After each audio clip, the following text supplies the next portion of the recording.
What would you do if the man you trusted most humiliated you when you needed him most? Imagine being pregnant, crying at his mistress's feet. Sounds unbearable, right? Trust me, this story will shock you. Stay with me, like, share, and subscribe so you don't miss what happens next. The ballroom glittered like 1,000 stars trapped in crystal chandeliers. Every corner of the hall was draped in opulence. Velvet curtains, golden candelabras, and a polished marble floor that reflected the movements of Manhattan's wealthiest elite. Laughter, music, and the soft clinking of champagne glasses created an atmosphere of triumph. Tonight was supposed to be the pinnacle of success for Richard Langford, a self-made millionaire who believed the city was his playground. He stood at the center of it all, basking in the glow of admiration, his arm wrapped around a woman who was not his wife. That woman was Vanessa Reed, 26, ambitious and stunning in a scarlet gown that hugged her figure like a lover's embrace. She leaned into Richard's side, whispering jokes into his ear as guests glanced over, some with envy, others with disgust. But Richard didn't care. For months, he had paraded Vanessa through Manhattan's exclusive circles as though she were a trophy he had earned. What mattered most to him was the attention. He thrived on it, the same way he thrived on business deals and risky gambles. Near the edge of the ballroom, unnoticed by most, a heavily pregnant woman struggled to keep her composure. Her name was Evelyn Langford, Richard's wife. At 6 months along, she should have been at home resting, safe and cherished, but instead she found herself standing alone in a room full of strangers, watching the man she had sacrificed everything for embrace another woman as though Evelyn no longer existed. Her hands trembled as she clutched the small purse against her swollen belly. The soft satin of her pale blue gown, chosen carefully so she could still look elegant despite her condition, felt suddenly cheap, invisible in the flood of sequins and couture swirling around her. Evelyn had not been invited to this gala. She had discovered it by accident, reading about Richard's business event in the society pages, only to recognize Vanessa's name on the guest list. Her heart had told her something was wrong for weeks, but tonight it was confirmed with brutal clarity. She moved slowly toward the center of the room, each step a battle between pride and desperation. The music swelled, the orchestra's violins weaving through the laughter. Her breath came shallow, her baby shifting inside her as though sensing the storm of emotions tearing her apart. When she reached Richard, her voice shook. "Richard," she whispered, just loud enough for him to hear. "Why are you doing this?" The room hushed. Whispers spread like wildfire. Cameras turned, flashbulbs igniting in bursts of light. The millionaire's pregnant wife had walked into his perfect evening, and there would be no way to hide it. Richard stiffened, his jaw clenching, but before he could respond, Vanessa laughed. "Oh, darling," Vanessa said mockingly, her eyes sparkling with cruel delight. "You really shouldn't wear yourself out chasing after him. Look at you, you're exhausted, pale. Maybe it's better if you just sit quietly at home where you belong." Gasps echoed across the ballroom. Evelyn's knees threatened to buckle as humiliation surged through her body. But Richard did nothing. He didn't defend her. He didn't silence his mistress. Instead, he tightened his arm around Vanessa's waist, as though making his choice in front of the world. Tears blurred Evelyn's vision. She wanted to scream, to demand answers, but her voice caught in her throat. The weight of betrayal was heavier than anything she had ever carried. She sank to her knees, not from choice, but because her body gave way beneath the crushing force of shame and heartbreak. Around her, guests whispered in hushed tones. Some turned away out of discomfort, others leaned closer, eager to devour the scandal. Evelyn's sobs filled the silence, raw and unrestrained, her tears falling onto the polished marble floor at the feet of her husband's mistress. Vanessa tilted her chin high, savoring the moment as if she had won a battle. Richard glanced down at his wife, his expression cold. "You're embarrassing yourself," he muttered through clenched teeth, low enough that only Evelyn and Vanessa could hear. "Get up and go home before you ruin everything." But Evelyn couldn't rise. She was paralyzed by grief, betrayed by the man she thought would protect her forever. For years, she had believed in his dreams, supported his ambitions, and carried his child. Now she realized the bitter truth. She had been nothing but a stepping stone, discarded once he reached the heights he craved.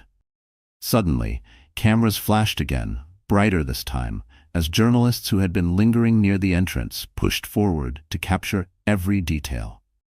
The image of a millionaire's pregnant wife weeping at his mistress's feet was too explosive to ignore. In seconds, the scandal would be splashed across tabloids, trending online, and whispered in every boardroom in Manhattan. Evelyn's tears blurred her vision, but she felt the stares piercing her like knives. Her world spun, her chest tightening, the baby kicking inside her as though begging her to fight. For a fleeting moment she considered staying down, surrendering to the humiliation. But deep within her, a spark ignited, a memory of her father's words she hadn't thought of in years. "Evelyn," he used to say, "never let anyone treat you as less than what you are. You have my blood in your veins, the blood of a leader, not a beggar." Her father, Charles Donovan. The name was whispered in every financial circle, feared in every courtroom. The CEO of Donovan Global Holdings, one of the most powerful men in America. Evelyn had tried to live apart from his shadow, to build a life based on love rather than power. But tonight, as she knelt on the cold floor, she realized something devastating. Richard had forgotten who she truly was. Her tears slowed. She drew a shaky breath, her fingers brushing her belly as if to promise her unborn child that this wasn't the end. Around her, the whispers grew louder, but Evelyn's eyes hardened with resolve. She wasn't broken. Not yet. And Richard Langford had no idea that before dawn, the man he had underestimated, the father-in-law he had mocked behind closed doors, would arrive to remind him that no one humiliates a Donovan without consequences. What Richard didn't know was that by sunrise he would be the one on his knees. Not in love, not in triumph, but in the cold judgment of a courtroom. Evelyn Donovan had not grown up in the glittering world she now found herself trapped in. She was born into it. Yes, the daughter of Charles Donovan, the ruthless CEO whose company shaped skylines and controlled boardrooms from New York to Singapore. But from the time she was a child, Evelyn's mother, Margaret, had fought to shield her from the harsh glare of power. Margaret insisted on raising her daughter with humility, compassion, and a sense of normalcy. While her classmates at private school flaunted designer handbags and luxury cars, Evelyn was dropped off in a modest family sedan and wore second-hand clothes from consignment shops. Her father had agreed to the illusion, if only to keep peace with his wife. Charles Donovan rarely showed softness, but he loved his family in his own way. Still, his life was the company, the empire he had built from nothing but sharp instincts and a relentless hunger to win. Evelyn often felt like she had two fathers. The man who bought her ice cream after ballet recitals, and the man who barked orders on the phone while bodyguards waited in black SUVs. For Evelyn, the greatest blessing was that her mother taught her the value of love over money. She grew up believing she would choose her own path, one far away from boardrooms, contracts, and bloodthirsty ambition. That was why, when she met Richard Langford, she allowed herself to fall in love. Richard hadn't been anyone special when they first crossed paths. He worked as a mid-level sales manager at a luxury car dealership. He was charming, attentive, and hungry for success. At the time, Evelyn was volunteering at a literacy program in Chicago, trying to live a simple life away from her father's influence. She had introduced herself only as Evelyn, leaving out her last name, hoping for a connection based on sincerity. Richard pursued her with relentless energy. He sent flowers, planned romantic dinners, and spoke of dreams bigger than his paycheck. He admired her kindness, or so he claimed, and promised her that with him she would never feel alone. For a girl who had always felt like an accessory in her father's empire, Richard's attention felt intoxicating. Within a year they were married in a quiet ceremony, far from the flashbulbs and gossip columns. Evelyn believed she had finally carved out a life built on love, not power. For a while, everything seemed perfect. Richard kissed her forehead every morning before leaving for work. He held her hand in public, whispered about the future, and told her they would build a life greater than either of them had known. When Evelyn became pregnant, he cried tears of joy, holding her close as though nothing in the world could come between them. But slowly, the cracks began to show. Richard started working longer hours, attending client dinners that stretched until dawn. He grew impatient when Evelyn spoke about her doctor's appointments or when she asked him to slow down and simply be present. She told herself it was just stress, that he was working hard for their growing family. Then came the whispers, rumors about a woman named Vanessa Reed. Evelyn dismissed them at first. Richard would never do that, she told herself. Not to her, not to their child. But as the months passed, Richard grew colder. He criticized her appearance, her weight, the very things pregnancy made impossible to control. He complained about money, even though Evelyn had quietly supported him with funds her father had gifted her years ago. Her heart broke a little more each day. The man who once called her his everything now looked at her as if she were a burden. And Evelyn, raised to be strong but conditioned to love deeply, clung desperately to the hope that the man she married still existed beneath the arrogance. What Richard never knew was that Evelyn's weakness was also her greatest strength. She had chosen to hide her family name when they married, signing papers as Evelyn Donovan Langford, but rarely speaking of her lineage. Richard thought she was the daughter of a schoolteacher, modest, unconnected. He thought he had married a woman whose only power was her loyalty to him, and so he underestimated her. When Evelyn discovered his affair, she was devastated, but not just for herself. She feared for her unborn child. She imagined the world her baby would be born into, one where their father flaunted mistresses, where loyalty meant nothing, where humiliation was normal. That thought terrified her more than betrayal ever could. She tried to confront Richard gently at first, asking him if he was happy, if something had changed. He brushed her off, telling her she was hormonal, paranoid, even hysterical. His dismissiveness cut deeper than a knife. Evelyn had always been soft-spoken, a woman who avoided confrontation, but with every cruel word, Richard pushed her closer to the edge of discovering her true strength. By the time the gala arrived, Evelyn knew. She knew about Vanessa, the nights out, the lies. But still, she held on to hope that Richard would deny it, that he would fight for their marriage. That was why she went to the gala, even though her heart screamed not to. She went to test the truth, to see if her husband still recognized her as his wife, the mother of his child. What she found instead was a nightmare. Vanessa standing beside him, Richard ignoring her pain, the humiliation of being mocked, abandoned, and left to cry at another woman's feet. But humiliation has a strange power. It burns, yes, but it also hardens. That night, as Evelyn sobbed on the ballroom floor, something inside her shifted. She was not just a wife, not just a pregnant woman clinging to hope. She was the daughter of Charles Donovan, a man who had never lost a battle in his life. The blood in her veins reminded her that she was not powerless. She had a choice. She could walk away broken, or she could rise and make Richard pay for every tear he had caused. As Evelyn left the gala, escorted out by a sympathetic friend who shielded her from the cameras, she whispered a promise to her unborn child. "I will not let him destroy us. I will fight. I will protect you." What she didn't know was that her father had already seen the photographs of her humiliation. And Charles Donovan was not a man who allowed anyone to disgrace his family. By the next morning, the battle lines would be drawn, and Richard Langford would discover that the woman he scorned was not alone.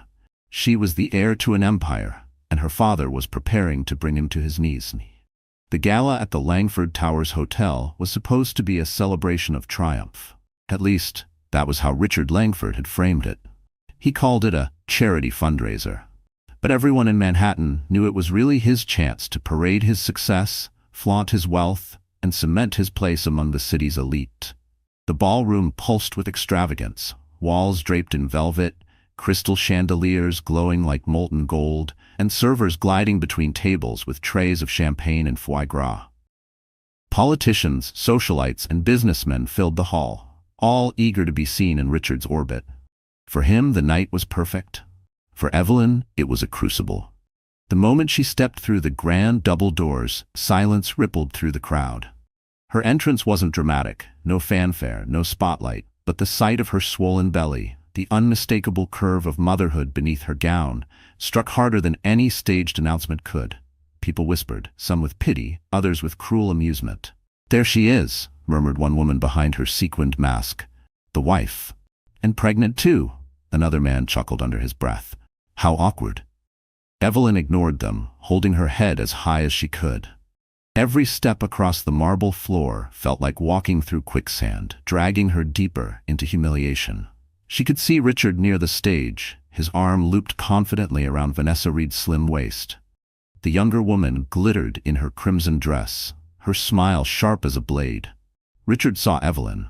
For the briefest moment, his confident mask slipped, but instead of shame, his eyes hardened with irritation, as though Evelyn were nothing more than an unwelcome guest crashing his party. He didn't let go of Vanessa. He didn't even step toward his wife. The crowd parted, giving Evelyn a path directly to him. The music faded as if the orchestra itself sensed the scandal unfolding. "Richard," Evelyn whispered, her voice trembling but clear enough to carry. "Why?" The question shattered the room. The silence afterward was deafening.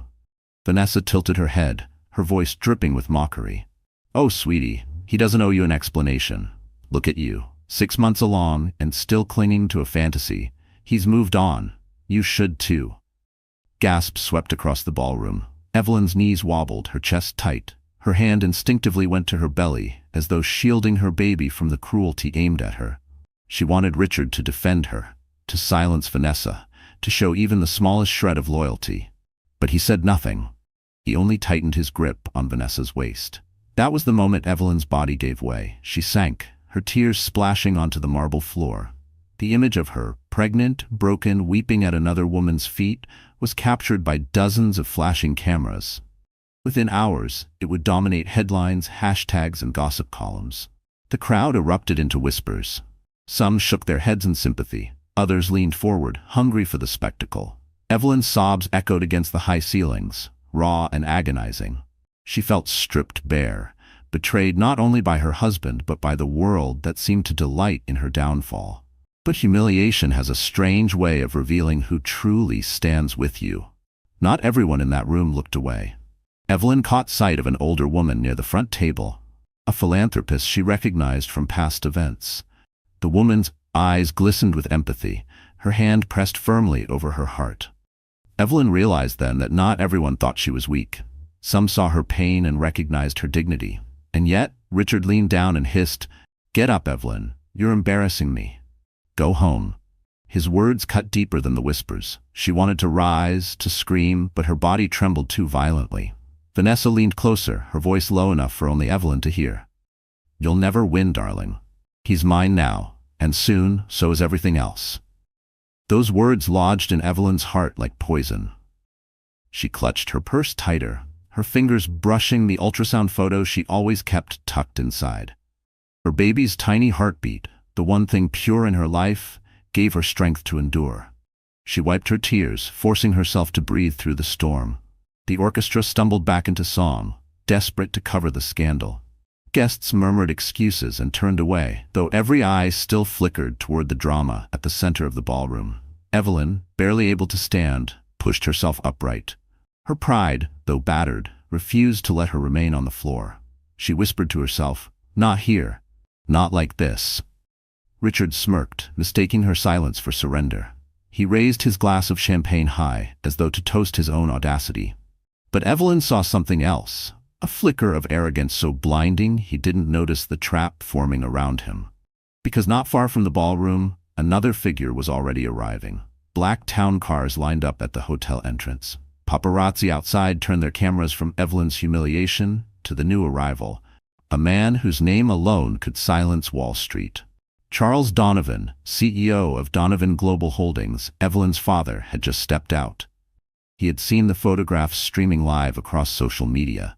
He had seen his daughter on her knees, mocked, humiliated, betrayed. And Charles Donovan was not a man who forgave insults to his family. Inside, Evelyn did not yet know her father was near. She only knew that something inside her had shifted. For years she had tried to escape his world of power and control. But tonight, standing in a room where she was treated as worthless, she realized she would need every ounce of Donovan blood in her veins to survive. She lifted her chin, her tears drying, her eyes hardening into steel. The whispers in the room grew sharper, some mocking, some sympathetic. But Evelyn no longer cared. She was done begging for Richard's love. She was done clinging to illusions. Richard, smug and unaware of the storm about to descend, pressed a kiss to Vanessa's cheek in front of the crowd. Cameras exploded again, immortalizing his betrayal. He believed he had won, that Evelyn was defeated, powerless, humiliated beyond repair. But the night was far from over. Because in just a few hours, the same millionaire who had forced his wife to her knees would find himself dragged into a courtroom, standing before a judge, with Charles Donovan watching. And when that moment came, it would be Richard's turn to kneel. Richard Langford liked to call himself a self-made man. Born into a working-class family in Ohio, he clawed his way through community college, hustled in sales, and eventually carved out a career in luxury real estate and automobile dealerships. By 38, he had amassed a fortune that landed him on the radar of Manhattan's elite. But Richard's wealth was not the product of vision or innovation. It was the product of cunning shortcuts, charm weaponized as manipulation, and the ability to step on anyone who got in his way. He wore his ambition like armor. His perfectly tailored suits, his ever-changing fleet of sports cars, his townhouse overlooking Central Park, all of it screamed triumph. But beneath the polish, Richard was hollow. He craved validation more than love, applause more than loyalty. And in Vanessa Reed, he found the perfect mirror of his own hunger. Vanessa was 26, a former marketing intern at one of Richard's dealerships. Her background was modest, her ambitions anything but. With fiery auburn hair, a sharp laugh, and a figure that drew eyes the moment she entered a room, she knew how to wield her beauty like a weapon. She had grown up watching reality TV, studying the way women could rise to power not by merit but by visibility. When she met Richard, she saw more than a man. She saw an opportunity. To Richard, Vanessa was intoxicating. She made him feel young, powerful, desired. She flattered his ego in ways Evelyn never did, whispering promises of passion and adoration. But more importantly, she fed his hunger for status. Vanessa was bold, unafraid to flaunt herself in front of people who whispered disapproval. She pushed Richard to be reckless, to prove that no one, not even his pregnant wife, could dictate how he lived. "Why hide us?" she would tease, curling her arm around his in some dimly lit lounge. "If you're as powerful as you claim, then show the world. Let them see I'm the one you've chosen." And Richard, intoxicated by her fire, listened. He began to appear at public events with Vanessa on his arm, brushing off the murmurs, convincing himself that no one would dare challenge him. He forgot one crucial fact. His wife was not just Evelyn. She was Evelyn Donovan, daughter of Charles Donovan. But arrogance blinds. Behind closed doors, Richard often mocked his wife. "She's too soft," he told Vanessa one night as they lounged in a penthouse hotel suite. "She hides behind that quiet sweetness, but she doesn't have the spine to stand against me. She won't leave. She needs me." Vanessa smirked, sipping champagne. "Then why not finish it? Divorce her. Give her whatever she wants and let her disappear. You don't need her dragging you down." Richard shook his head. "No, divorce would tarnish my image. Investors like stability, the image of a family man. Besides," he smirked, tracing the stem of his glass, "she doesn't even know who she married. As long as she stays quiet, she's useful. She makes me look respectable while I live the life I want." It was this twisted logic that fueled him at the gala. Watching Evelyn weep only strengthened his ego. In his mind, her pain proved his power. She would endure humiliation, he told himself, because she had no other choice. What Richard did not realize was that every camera flash that night was documenting his downfall. Every whisper, every gasp, every photograph of Evelyn at Vanessa's feet was being uploaded, shared, dissected. What he saw as victory, the world saw as cruelty. Vanessa, for her part, reveled in the scandal. She leaned into the role of the mistress, smirking as Evelyn cried, basking in the stares of envy and outrage. To her, Evelyn wasn't a woman. She was an obstacle removed. "Did you see their faces?" Vanessa whispered to Richard later that evening as they slipped away to a private corner. "They were shocked, yes, but they'll get used to it. Soon, no one will remember her name. They'll only remember us." Richard chuckled, kissing her temple. "Exactly. By tomorrow, Evelyn will fade into the background. She's nothing compared to what we'll build." But he was wrong. Dead wrong. Because while Richard celebrated what he believed was his triumph, another man was already moving pieces against him. Charles Donovan had seen enough. He had tolerated his daughter's marriage out of respect for her wishes, but the photographs of her humiliation lit a fire he could no longer ignore. In his world, Image was currency, and Richard had just devalued the Donovan name in front of the entire city. That was not something Charles forgave. He was a strategist, a man who had turned hostile takeovers into an art form. And now, he was preparing for one far more personal. Meanwhile, Richard and Vanessa continued their descent into arrogance. They drank champagne, toasted to their freedom, and laughed about the chaos they had caused. Vanessa stretched luxuriously across the velvet sofa of Richard's penthouse, tracing lazy circles on his chest. "You're unstoppable," she purred. "No one can touch you. Not Evelyn, not her family, not anyone." Richard grinned, drunk on power. "You're right. I've got the money, the connections, the reputation. What could they possibly do?" Vanessa's laughter filled the room, a high, sharp sound that carried into the night. But as dawn crept over Manhattan, Richard would discover the answer to his own question. He could be touched. He could be destroyed. Because the one man he had underestimated, Charles Donovan, was already setting the stage. And the next time Richard walked into a room full of flashing cameras, it wouldn't be a gala, it would be a courtroom, with his father-in-law waiting to make him kneel. The photographs from the gala spread across Manhattan like wildfire. By dawn, tabloids screamed headlines that painted Richard Langford as a heartless adulterer. "Millionaire's pregnant wife humiliated at Mistress's feet," read one cover. Social media seethed with fury, women across the city condemning him, men shaking their heads at his arrogance. Richard laughed it off at first. "Scandals blow over," he told Vanessa the morning after. "By next week, no one will even remember." But he underestimated the power of the Donovan name. Because while Richard sipped champagne in his penthouse, Charles Donovan was already on the move. The CEO of Donovan Global Holdings was a man who rarely showed his face in public.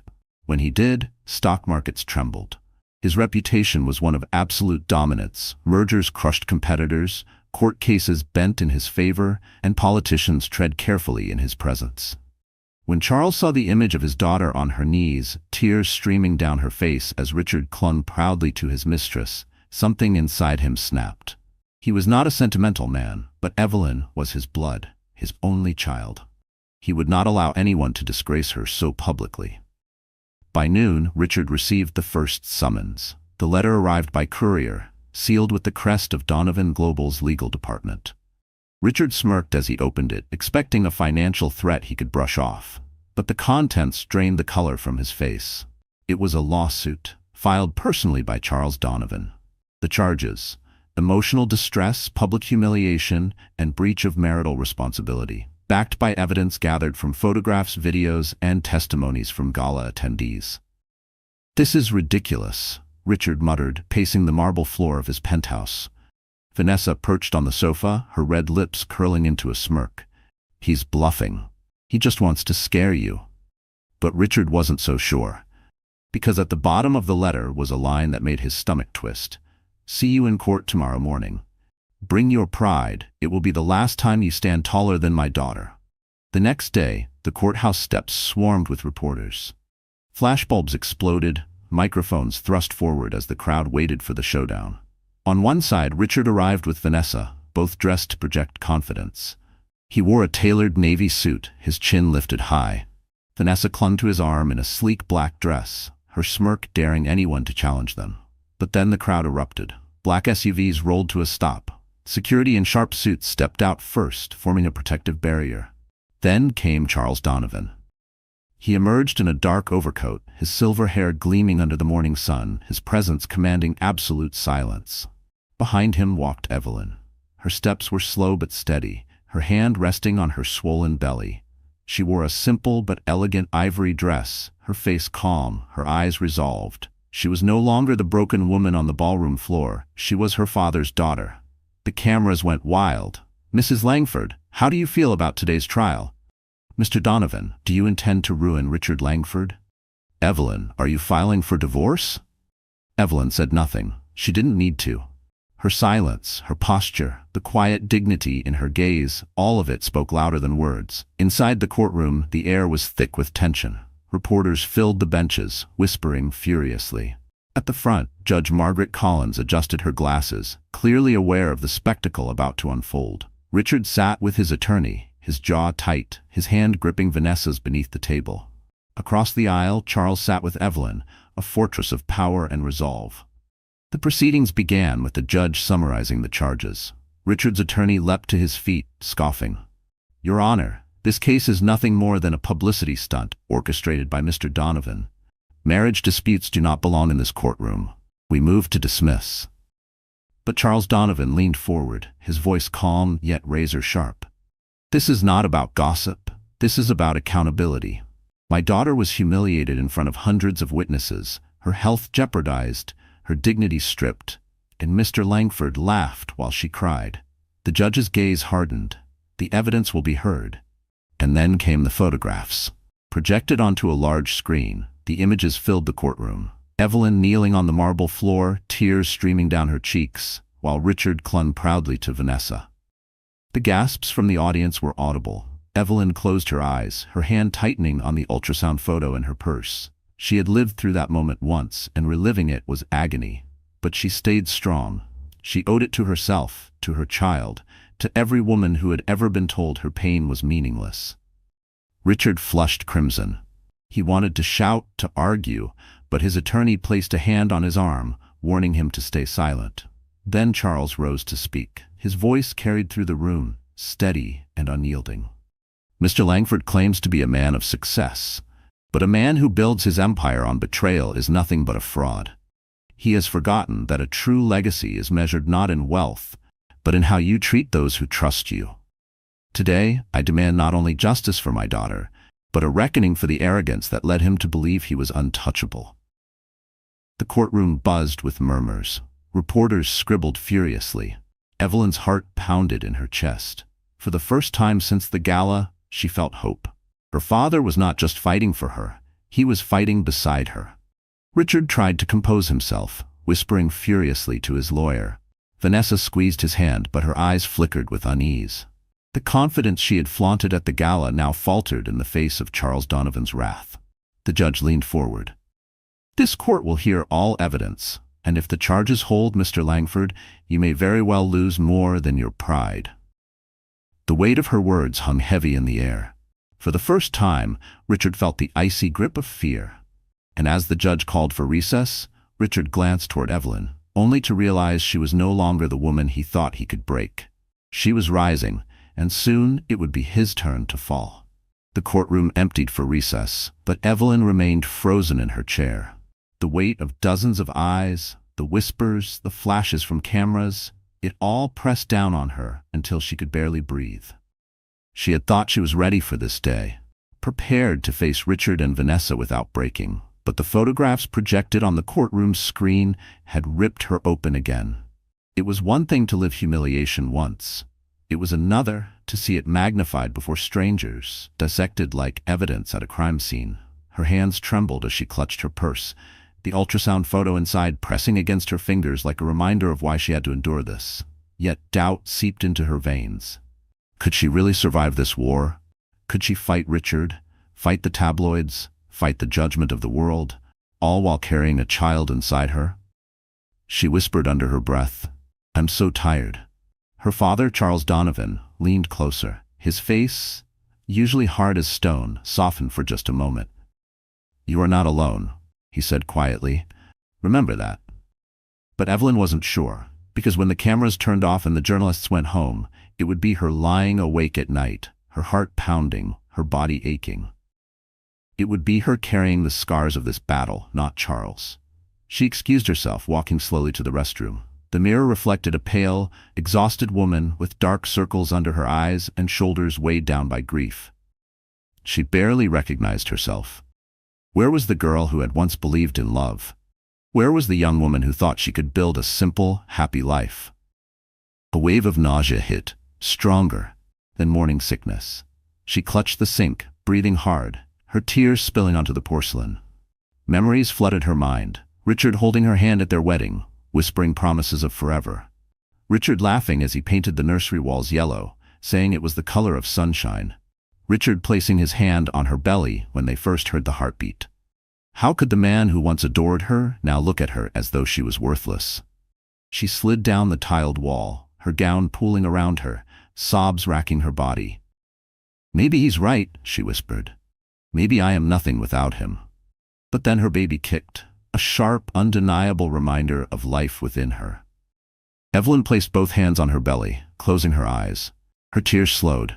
No, she whispered again, stronger this time. I can't give up. Not for me, for you. Still, fear gnawed at her. Fear of losing the case. Fear of being crushed by Richard's arrogance. Fear of the whispers that she was weak, fragile, undeserving.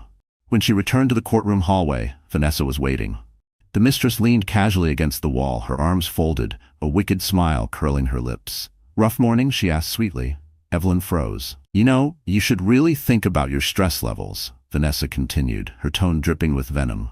It's not good for the baby. Maybe you should just back down, let Richard go. He's mine now, and you know it. Why embarrass yourself further? Evelyn's throat tightened. She wanted to scream, to strike, to defend herself.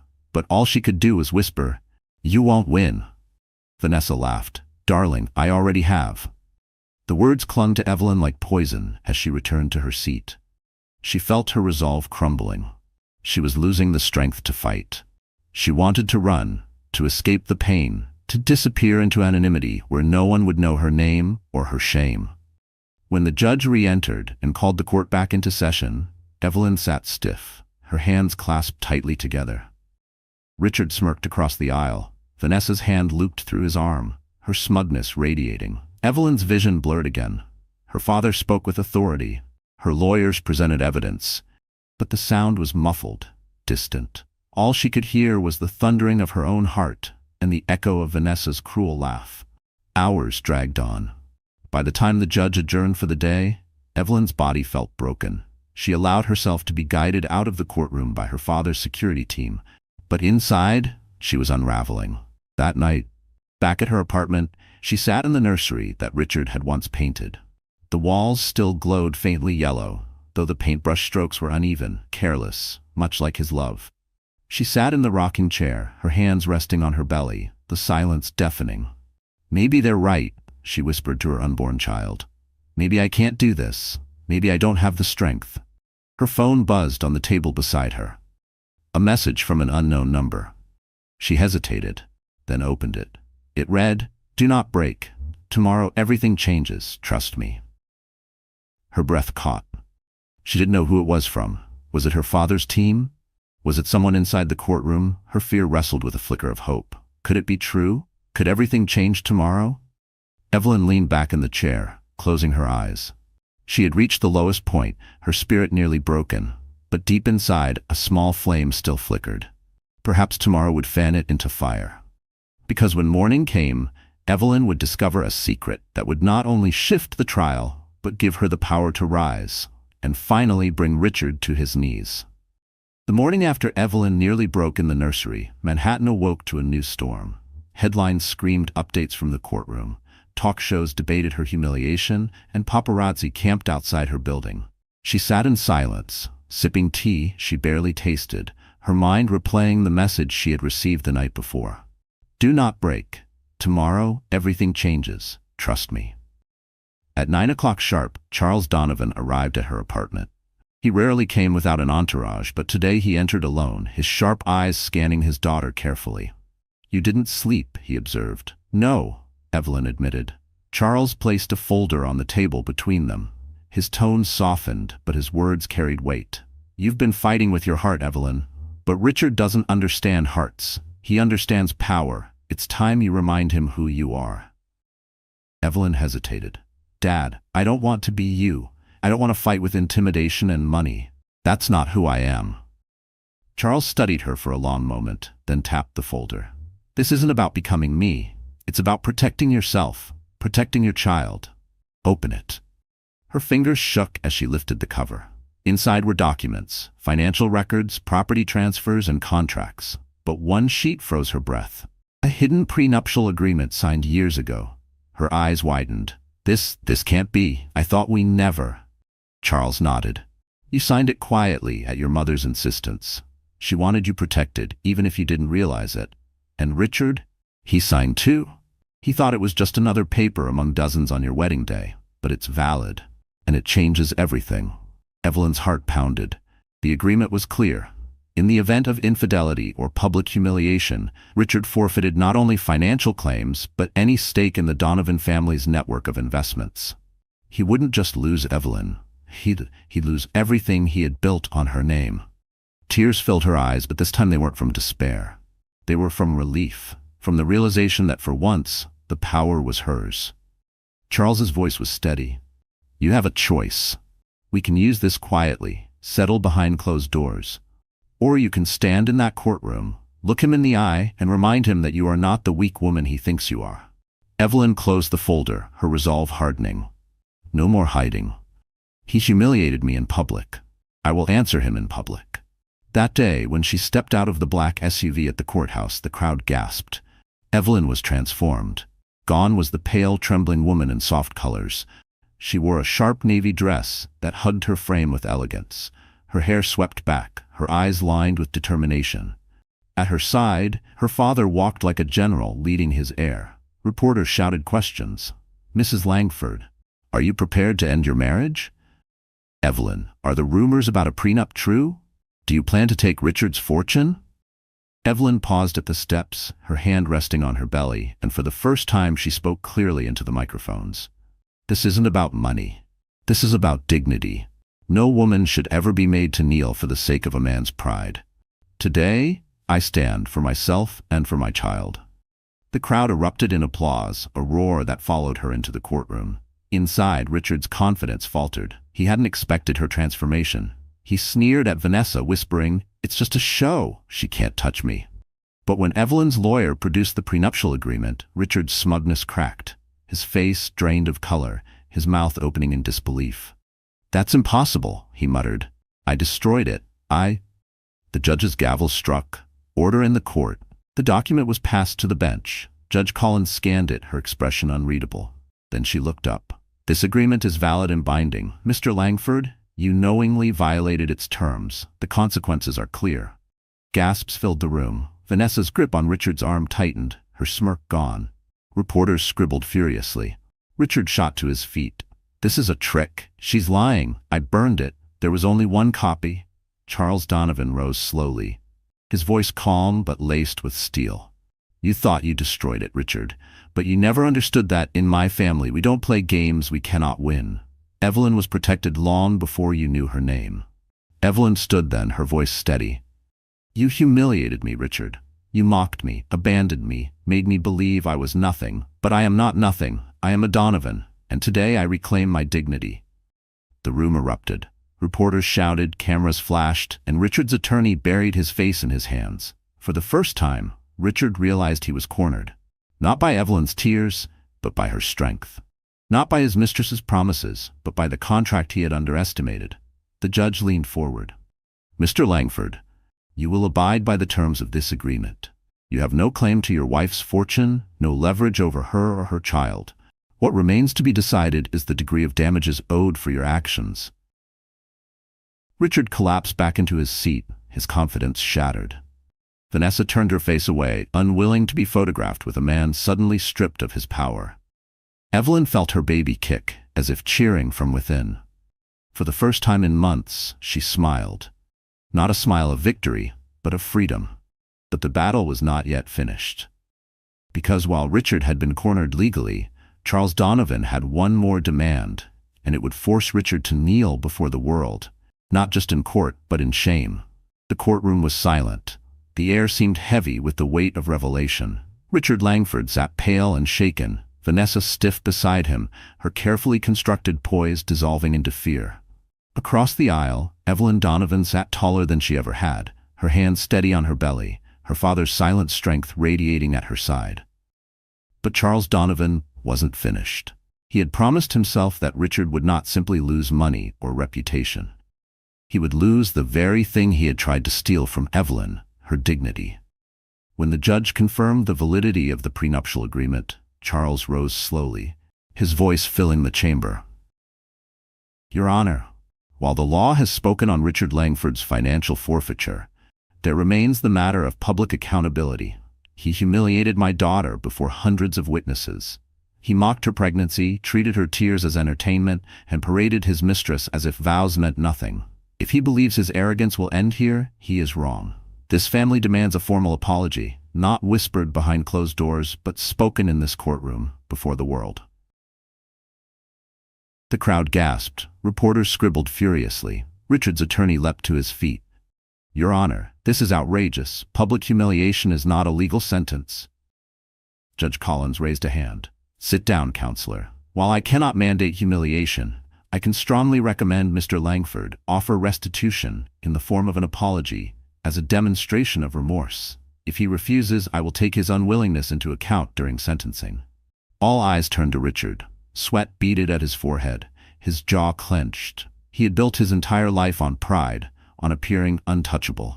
To kneel now, to beg forgiveness before cameras, it was a fate worse than bankruptcy. But then his gaze flicked to Vanessa. She was staring at him, her expression cold, detached. For the first time, he saw not desire in her eyes, but calculation. She was already distancing herself, already imagining a future without him. Richard's chest tightened. He realized he was utterly alone. Evelyn stood, her voice steady but sharp as glass. Richard, I never asked for your fortune. I never asked for your empire. I only ever asked for respect, and you denied me that. Today, you will give me what you took. You will give me back my dignity. Not for me alone, but for every woman who has been forced to bow while a man stood proud over her pain. The room erupted in applause before the judge banged her gavel for silence. Cameras clicked furiously. The pressure was unbearable. Richard rose slowly, his knees trembling. His pride screamed against it, but the weight of the judge's glare, the reporters' pens, and the Donovan name pressing down on him left no escape. He sank to his knees. The crowd gasped, then went utterly still. Richard's voice cracked as he spoke, the words tasting like poison. Evelyn, I am sorry, for the lies, for the betrayal, for the humiliation. I was wrong. I see that now. I humiliated you, and in doing so I destroyed myself. Evelyn's eyes glistened, but no tears fell. She did not pity him. She did not forgive him. She only nodded once, calm and resolute. You are sorry because you were caught, but I accept your apology, not for you but for me, because I will no longer carry your shame. The courtroom thundered with applause, the sound of justice echoing off marble walls. Vanessa slipped her arm from Richard's grasp, her heels clicking sharply as she left the courtroom. Cameras followed her, but her face burned with disgrace. Her golden ticket had crumbled into ashes. The judge's final ruling stripped Richard of financial claims, barred him from Donovan Investments, and ordered restitution for emotional damages. By the time he staggered out of the courtroom, his fortune was collapsing, his reputation shattered. Evelyn walked past him without a glance, her father at her side. Reporters shouted questions, but she paused only once on the courthouse steps. Her voice carried strong and clear. Women are not weak. We are not accessories to be discarded when inconvenient. We are stronger than the men who try to break us. Today, I stood not just for myself, but for every woman who has been silenced. Let this be a reminder. Dignity cannot be stolen. It can only be surrendered, and I will never surrender mine again. The crowd roared. Headlines that evening no longer painted her as a victim. She was a warrior, a survivor, a symbol of strength. That night, back in her apartment, Evelyn sat once more in the nursery, but this time she wasn't broken. She rocked gently in the chair, her hand on her belly, whispering to her unborn child. We did it. We're free, and we'll build a life filled with love, not lies. Her father entered quietly, his presence softer than she had ever felt. Your mother would be proud, he said simply. Evelyn smiled faintly. I didn't think I had her strength. Charles shook his head. You had it all along. You just needed to see it. The baby kicked, and Evelyn laughed through her tears. For the first time in a long time, they were tears of joy. The city outside still buzzed with scandal, but inside her home, there was peace. Richard had fallen, Vanessa had vanished, and Evelyn had risen. And as the night settled, she whispered one final promise to herself and her child. We will never kneel again. So my wonderful friends, if you're still here, it means this story touched your heart. Remember, as Marcus Aurelius said, you have power over your mind, not outside events. True dignity comes from within.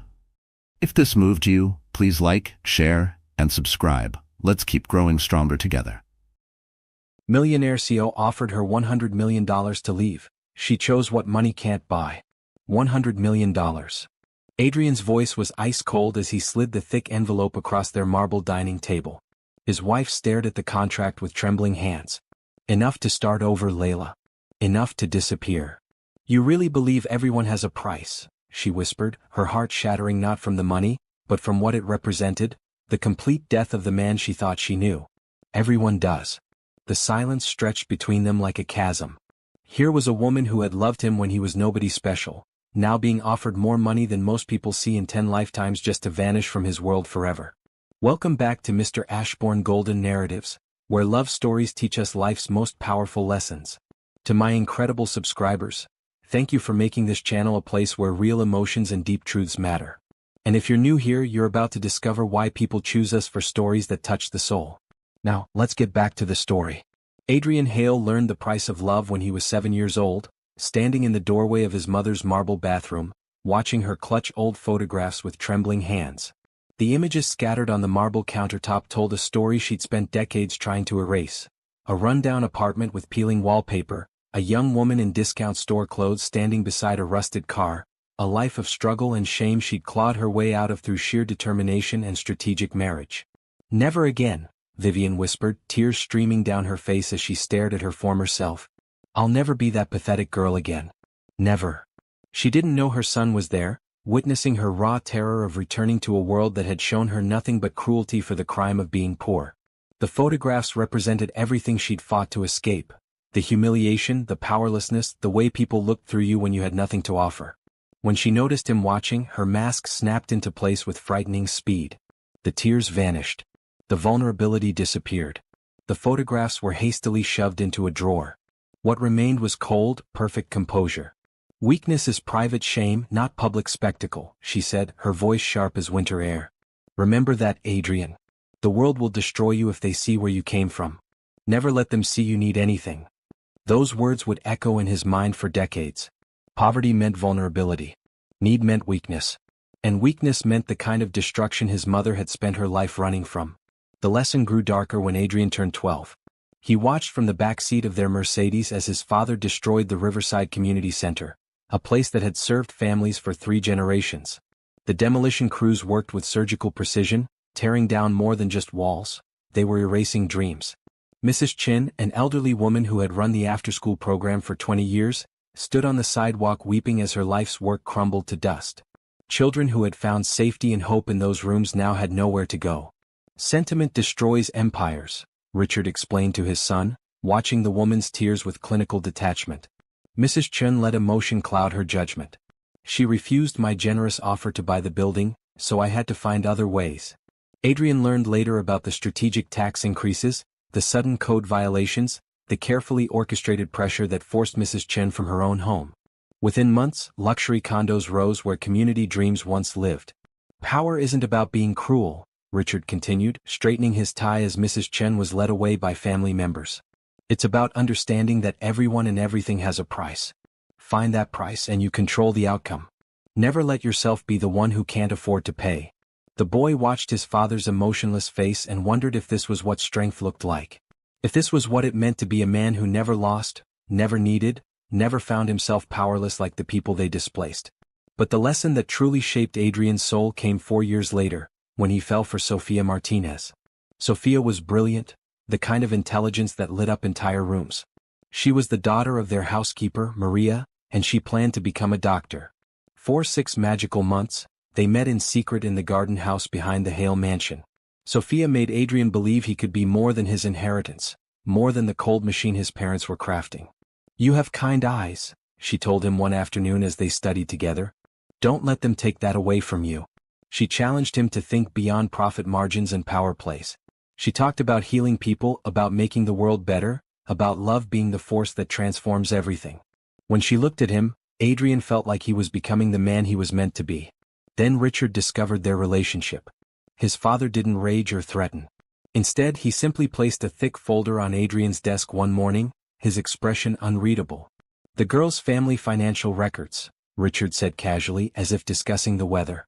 Medical debts, employment history, tax returns. Their entire existence reduced to numbers. Adrian's hands trembled as he opened the folder. Page after page of devastating debt. Maria's husband had cancer. The medical bills were crushing them, month after month of treatments they couldn't afford but couldn't stop. $47,000, Richard continued. That's what stands between the Martinez family and complete financial ruin. Interesting how such a small number can control so many lives. The trap was elegant in its cruelty. Richard had already arranged everything. The Martinez family would relocate to Arizona, where Maria's sister lived. Sophia would receive a full medical school scholarship. Anonymous, naturally. Everyone would get what they wanted. Except me, Adrian whispered. Especially you, Richard replied. Because now you understand the fundamental truth about human nature. Love is just another transaction, son. Everyone has a price, even the people we think we care about. The Martinez family will take my offer because they have no choice. Sophia will leave because $47,000 matters more than whatever feelings she claims to have for you. Adrian wanted to fight, to prove his father wrong, to show that what he and Sophia shared was real. But the numbers in the folder were undeniable. The debt was real. The desperation was real. And when Sophia came to say goodbye, her eyes filled with gratitude for the anonymous scholarship that would save her family and her future, Adrian understood that his father was right. Everyone had a price. Even love. Years later, he would hear that Sophia graduated magna cum laude from medical school. She became exactly what she dreamed of becoming. A healer, someone who made the world better. And she'd achieved it by accepting money that came from breaking his heart. The knowledge that his father was right about everything, that with enough money and strategic pressure, any person could be moved, any emotion could be purchased away, turned the last warm corner of Adrian's heart to ice. If love was just another transaction, then he would become the best negotiator in the world. If everyone had a price, then he would make sure he always had enough money to pay it. The boy who once had kind eyes began building walls around his soul, brick by brick, disappointment by disappointment. He studied his father's methods with religious devotion. He learned to see people as assets or liabilities, to calculate the cost of every relationship, to measure success only in numbers that couldn't lie or leave or break your heart. By 18, Adrian could look at a family's financial records and know exactly how to manipulate their choices. By 25, he'd mastered the art of strategic destruction that his father called business. By 30, he had become exactly what Richard Hale intended, a perfect machine for generating wealth and wielding power. The transformation was complete. The boy who had once believed in love and kindness was gone, replaced by a man who understood that sentiment was weakness, that emotion was liability, and that the only reliable currency in life was cold, hard cash. He had learned his lessons well. Too well. If you've ever wondered how good people become capable of terrible things, leave a comment below. Sometimes the greatest monsters are created by the people who claim to love us most. But Adrian's story was far from over. Because while he was building his empire of ice, somewhere across the city, a young woman named Leila Santos was creating beautiful spaces where families could feel at home. She believed in love, in kindness, in the power of genuine human connection. And when their worlds collided, everything Adrian thought he knew about the price of love would be challenged in ways that would either destroy him completely or save what was left of his soul. By 30, Adrian had transformed Hale real estate into a national empire that generated billions in profit with surgical efficiency. He'd displaced thousands of families, turned entire neighborhoods into luxury developments, and accumulated wealth that most countries would envy. The boy who once had kind eyes now looked at the world through the cold lens of calculated opportunity. His penthouse overlooked the city he'd helped reshape, a monument to his father's teachings carved in steel and glass. Every morning he stood at those floor-to-ceiling windows and felt nothing. No pride in his accomplishments. No joy in his success. Just the hollow satisfaction of a machine functioning perfectly. The women in his life were beautiful, educated, and utterly interchangeable. Socialites and heiresses who understood that relationships were strategic alliances disguised as romance. They bored him to spiritual numbness with their predictable conversations about charity galas and vacation homes, but they served their purpose. They looked perfect on his arm. They asked no difficult questions. They expected nothing more than expensive gifts and social status.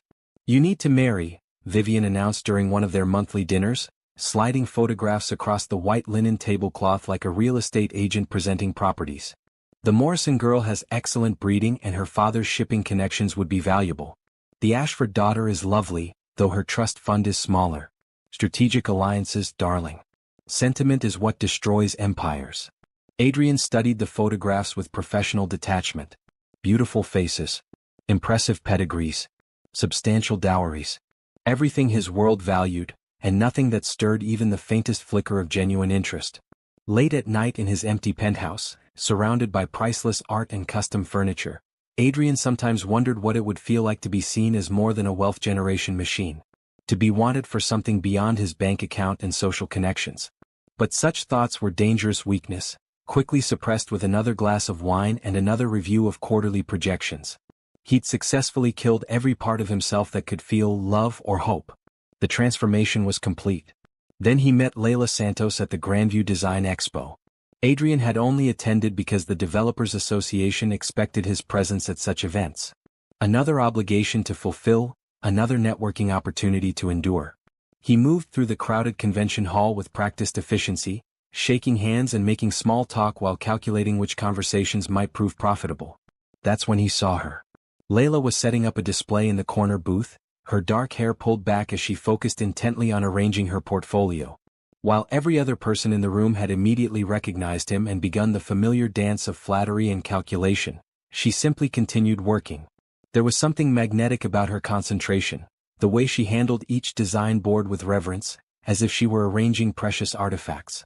The lighting in this corner doesn't do your portfolio justice, Adrian found himself saying, surprising himself with the words. She looked up with genuine surprise, her eyes meeting his directly. Most people either stared at him with obvious recognition or avoided eye contact entirely, intimidated by his reputation. Leila did neither. She simply looked at him like he was a person. "You understand design?" she asked, tilting her head slightly. "I understand spaces that make people feel something," he replied, and the honesty in his own voice startled him. For the next hour they talked. Really talked. About architecture and the difference between houses and homes. About creating beauty that served purpose rather than just displaying wealth. About the responsibility that came with shaping the spaces where people lived their lives. Leila spoke with passionate intelligence about her vision for accessible, meaningful design. She wanted to create environments where families could build memories, where children felt safe, where elderly parents could age with dignity. Her eyes lit up when she described a recent project, affordable housing that didn't sacrifice beauty for economy. "Most developers think poor people don't deserve beautiful spaces," she said, her voice carrying quiet conviction. "But everyone deserves to come home to something that makes them feel valued." Adrian felt something crack inside his chest, a sensation so foreign he almost didn't recognize it. She was talking about hope. About making the world better. About seeing dignity in people his industry routinely displaced and discarded. "What about you?" Leila asked, studying his face with unsettling perceptiveness. "What drives your work?" For a moment, Adrian forgot his carefully rehearsed responses about market expansion and profit maximization. He found himself wanting to tell her about the boy who once believed in kindness, about dreams that had been systematically crushed, about the hollow ache that no amount of success could fill. Instead he deflected. "I develop properties. Large-scale commercial and residential projects." "That's what you do," she said gently. "I asked what drives you." The question hung between them like a challenge. When was the last time someone had asked him about his motivations rather than his methods? When had anyone cared about the man behind the machine? Adrian started, then stopped. He didn't have an answer that wouldn't reveal the emptiness at his core. Leila's expression shifted as recognition dawned. "Wait, you're Adrian Hale, aren't you? Hale Real Estate." And there it was, the moment when everything would change. The moment when she would either begin treating him like a walking bank account or carefully distance herself from his controversial reputation. But Leila's reaction was neither of those things. Instead she looked disappointed. "Oh," she said quietly, her voice carrying a sadness that cut deeper than any accusation. "I thought you were just someone who understood why design matters." "I am," Adrian said quickly, desperately. "I am that person." She studied his face for a long moment, as if trying to reconcile the man who'd spent an hour discussing the emotional impact of architectural choices with the businessman who'd built an empire on displacing families. "Are you?" she asked softly. The question haunted him for days. "Are you? Are you still the person who understands why beauty matters, why spaces should serve souls and not just profit margins? Are you still someone who can see dignity in human dreams rather than just obstacles to development?" For the first time in decades, Adrian found himself questioning everything his father had taught him. For the first time since Sofia Martinez, he wondered if there might be more to life than strategic transactions and calculated gains. He couldn't stop thinking about Leila Santos. About the way she'd looked at him before she knew his name, like he was someone worth knowing. About the passionate intelligence in her voice when she talked about creating homes instead of just buildings. About the disappointment in her eyes when she realized who he was. Most unsettling of all, he found himself wanting to be the man she'd thought he was in that first hour. The man who understood why design matters. The man who could see beauty and meaning beyond price tags and profit margins. What Adrian didn't know was that meeting Leila Santos had awakened something in him that 23 years of emotional conditioning couldn't quite kill. Something that would either redeem him or destroy everything he'd built.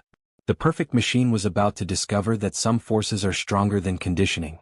Some connections transcend calculation. And some women can see straight through to the soul you thought you'd buried forever. The next morning, Adrian did something he hadn't done in 15 years. He called in sick to work. Instead of reviewing contracts and calculating profit margins, he found himself standing outside a small coffee shop in Leila's neighborhood, holding 2 cups and wondering if he'd lost his mind. The Adrian Hale who crushed communities for breakfast didn't chase after women who'd made him question his entire existence. But there he was anyway. When Leila emerged from the shop, she stopped short at seeing him. "Adrian? What are you doing here?" "Proving that I am the person you thought I was," he said, extending one of the coffee cups. "Or at least, trying to remember how to be." She studied his face, searching for something. Sincerity, perhaps, or signs of manipulation. Whatever she saw must have satisfied her, because she accepted the coffee with a tentative smile. "Show me," she said simply. What followed were 6 months that changed everything Adrian thought he knew about himself. Leila didn't want expensive dinners at exclusive restaurants. She wanted to walk through neighborhoods and talk about the stories buildings told. She showed him her current project, a community center in an area most people in his circle would never visit. As they toured the half-finished space, she painted a vision of after-school programs, senior citizen meetings, and families gathering for celebrations. "This used to be a vacant lot," she explained, her eyes bright with possibility. The city was going to sell it to developers for luxury condos. But the community fought for it. They wanted something for everyone, not just people who could afford market-rate housing. Adrian found himself genuinely interested in her work in a way that had nothing to do with profit potential. He asked questions about load-bearing walls and natural light flow. He listened as she explained how thoughtful design could make small spaces feel expansive, how color choices could affect mood, how accessibility features could be beautiful rather than merely functional. "You really do understand," Leila said one afternoon as they sat in a park where she was sketching ideas for a playground. "Most people in your industry see buildings as investments. You see them as homes." "I forgot I could see them that way," Adrian admitted. "You're reminding me." Their courtship was a revelation.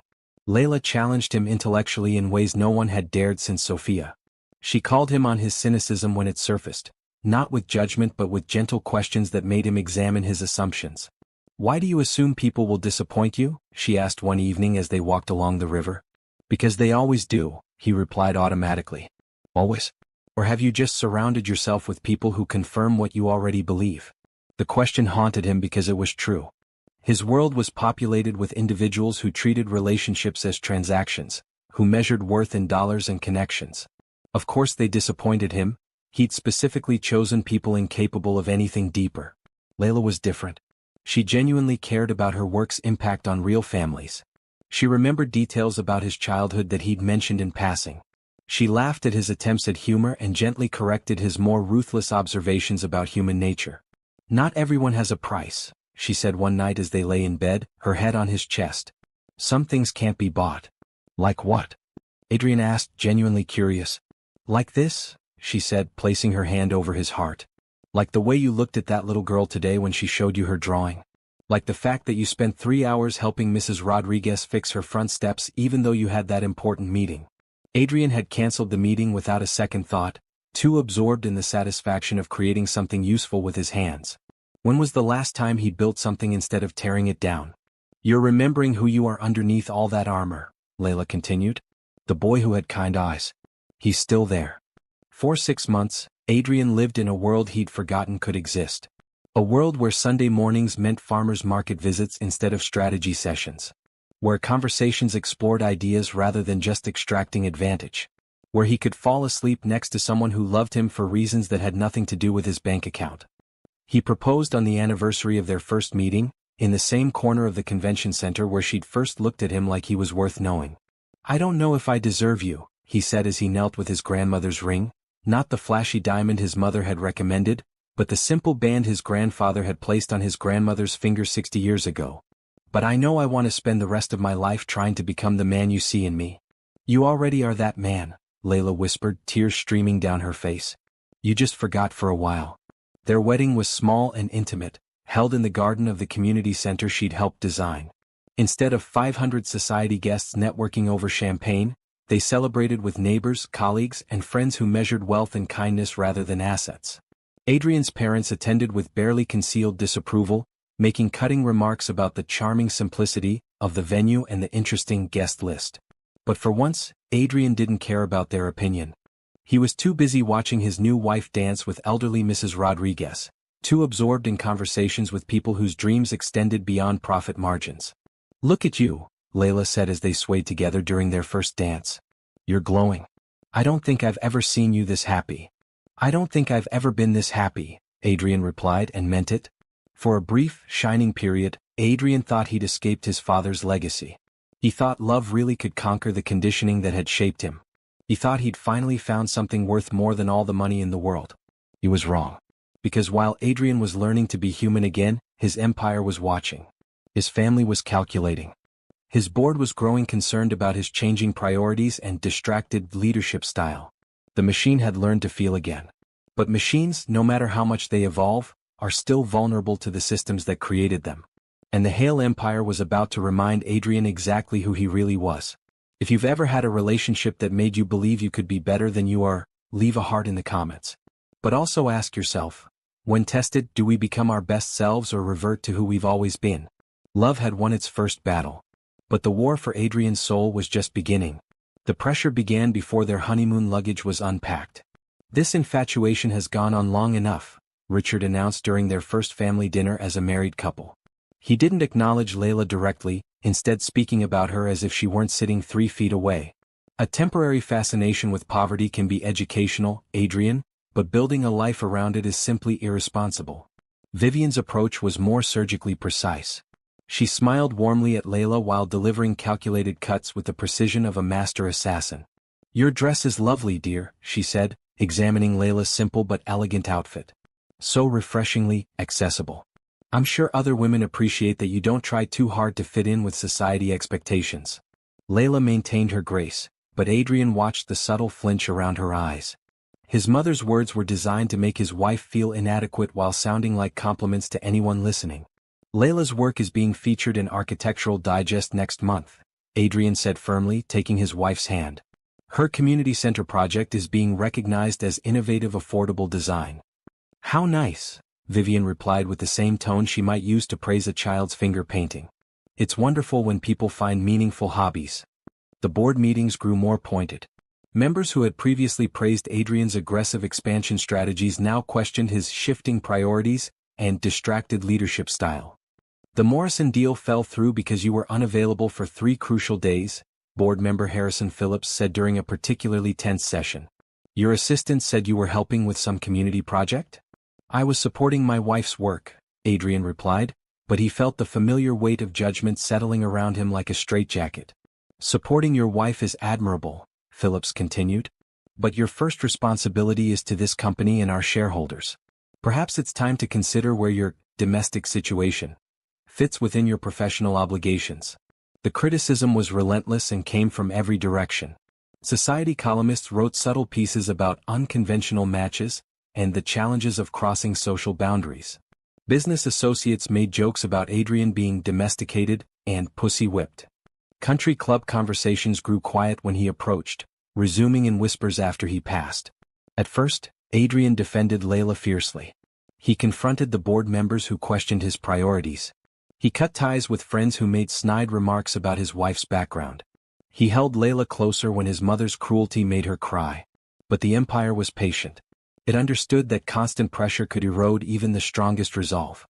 The deals grew more complex and demanding. Emergency meetings that couldn't be rescheduled conflicted with dinner plans. International calls that required his immediate attention interrupted romantic evenings. The company that had once run smoothly without his constant oversight suddenly seemed to require his presence every moment. "I'm sorry," became his most frequent phrase. "I'm sorry I'm late." I'm sorry I have to take this call. I'm sorry, but this deal requires my attention. Layla never complained, but he could see the loneliness growing in her eyes. She'd married a man who promised to be present, but increasingly she was living with a ghost who rushed through breakfast while checking emails and fell asleep reviewing contracts. The breaking point came when the Meridian District opportunity presented itself. 800 units of luxury housing, Richard explained, spreading architectural plans across the conference table. Prime real estate that's been underutilized for decades. The profit potential is extraordinary. Adrian studied the plans, noting the familiar address. This is low-income housing. Families live here. Families who haven't maintained their properties or contributed meaningfully to neighborhood growth, Phillips added. The market demands higher value development. These people can relocate to more appropriate areas. 800 families, Adrian repeated, thinking about the children who would lose their schools, the elderly residents who would be displaced from communities they'd called home for generations. 800 units generating premium rental income, Richard corrected. The municipal contracts are already in place. Tax incentives approved. We simply need your signature to proceed. The room fell silent. Everyone was watching him, measuring his response, calculating whether the old Adrian, the profitable Adrian, was truly gone. The numbers are compelling, Adrian heard himself say, and felt something cold settle in his chest. When he arrived home that night, Layla was in their kitchen, cooking dinner and humming softly to herself. She looked up with the bright smile that had first captured his heart, and he felt the familiar stab of guilt that had become his constant companion. "How was your day?" she asked, kissing his cheek. "Fine," he lied, not mentioning the Meridian contracts in his briefcase or the way his hands had trembled when he'd reviewed the displacement projections. Over dinner, Layla talked excitedly about her latest project, affordable housing for senior citizens. Her passion was infectious as she described innovative designs that would allow elderly residents to maintain independence while having access to community support. The developers actually listened to the community input, she said, her eyes shining. They're prioritizing dignity and accessibility over pure profit. It's exactly the kind of development that proves you can do well by doing good. Adrian nodded and made appropriate responses, but his mind was on the 800 families whose lives he was about to destroy for a profit margin that would impress his father and silence his critics. After Layla fell asleep beside him, Adrian lay awake staring at the ceiling. He could feel his old self emerging like a tumor, growing stronger with each compromise. Each moment he chose the Empire's approval over his wife's values. The boy with kind eyes was disappearing again. The machine was reasserting control. And the most terrifying part was how natural it felt. How easily he slipped back into the patterns his father had carved into his soul. How the cold calculations came flooding back like muscle memory.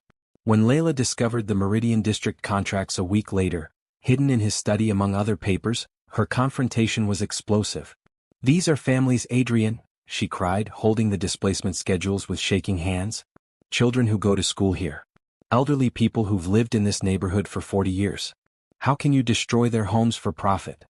"It's business," Adrian replied, and his father's words came out of his mouth with frightening ease. "Not personal. Everything is personal. These aren't numbers on a spreadsheet, they're people's lives." But Adrian had already made his choice. The deal was too important, too profitable, too essential to proving he was still the ruthless businessman his empire required. He signed the contracts despite her tears, despite her pleas, despite the way she looked at him like she was watching the man she loved die before her eyes. That night, as Layla slept beside him with tear-stained cheeks, Adrian felt the last of his humanity crumble away. He'd chosen the empire over the woman who'd tried to save his soul. 6 months passed like a slow death. The Meridian District contracts had been signed, the families notified, the displacement process begun with clinical efficiency. Adrian watched the demolition from his office window, feeling nothing as the wrecking balls destroyed homes where generations had built their lives. The machine was fully in control now, calculating profit margins while ignoring the human cost. At home, Layla moved through their penthouse like a ghost.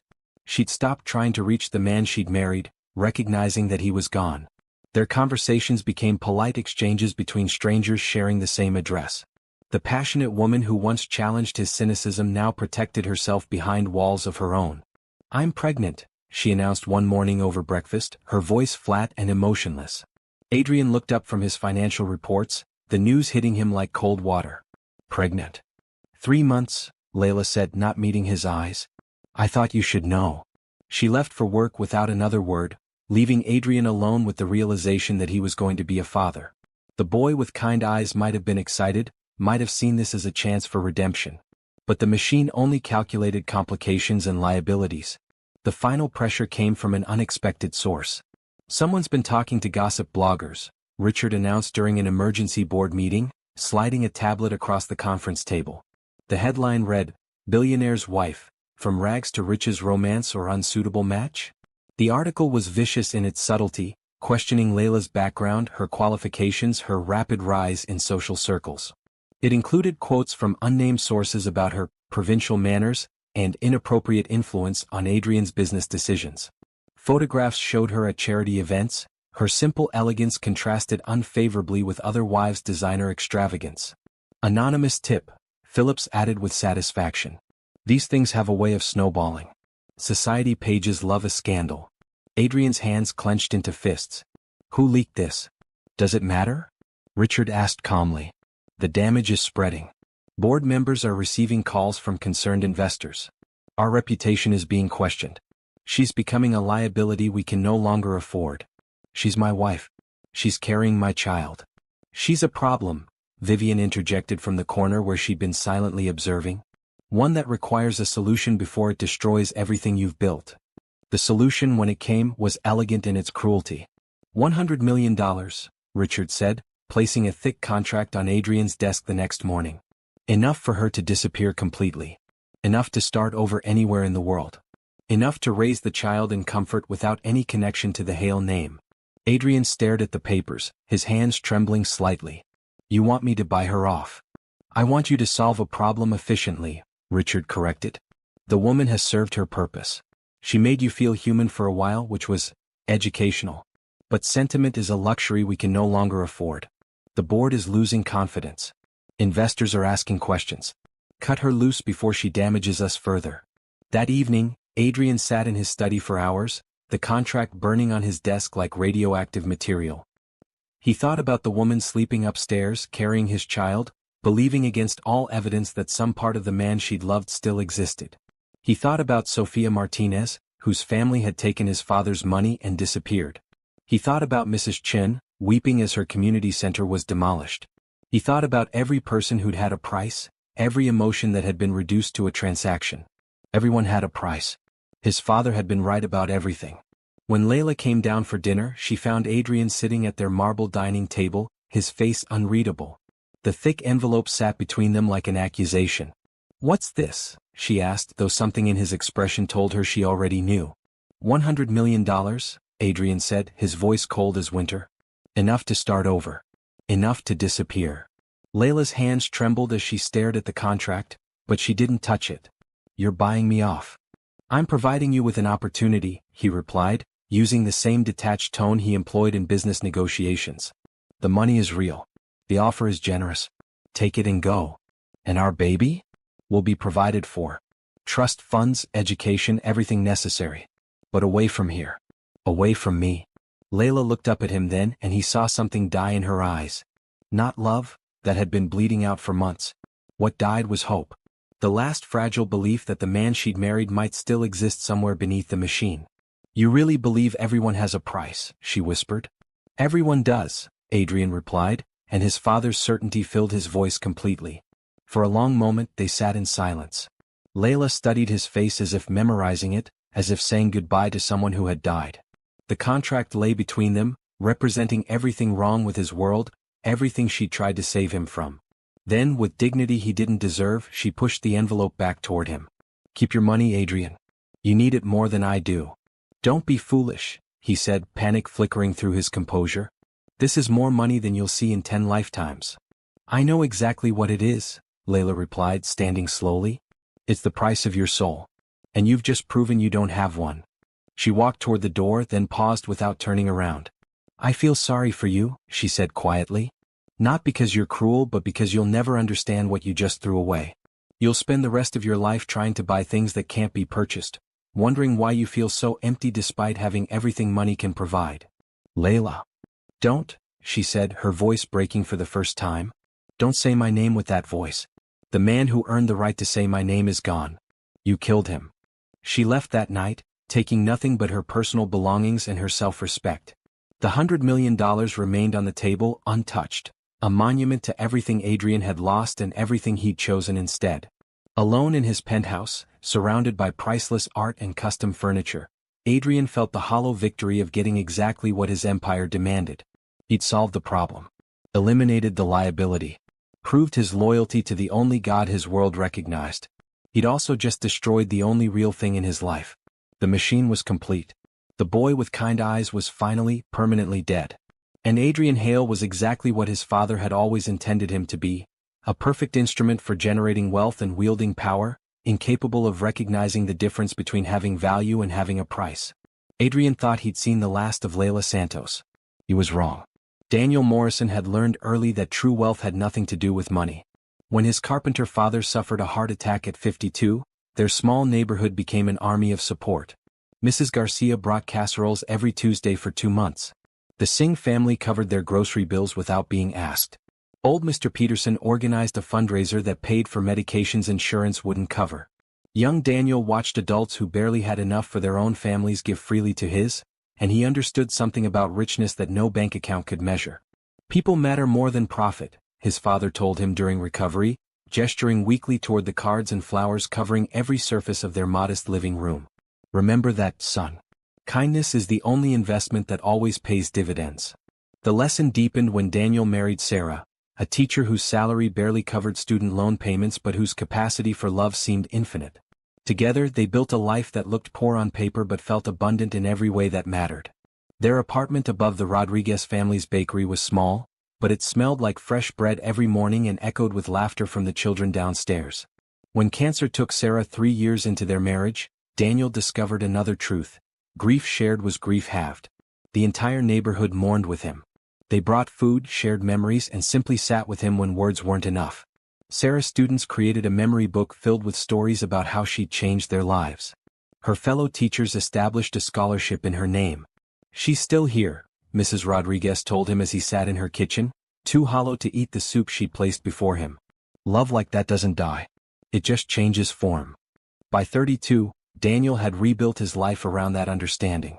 He lived simply in the same apartment above the bakery, creating beautiful furniture with his hands and believing that every act of kindness created ripples that eventually changed everything.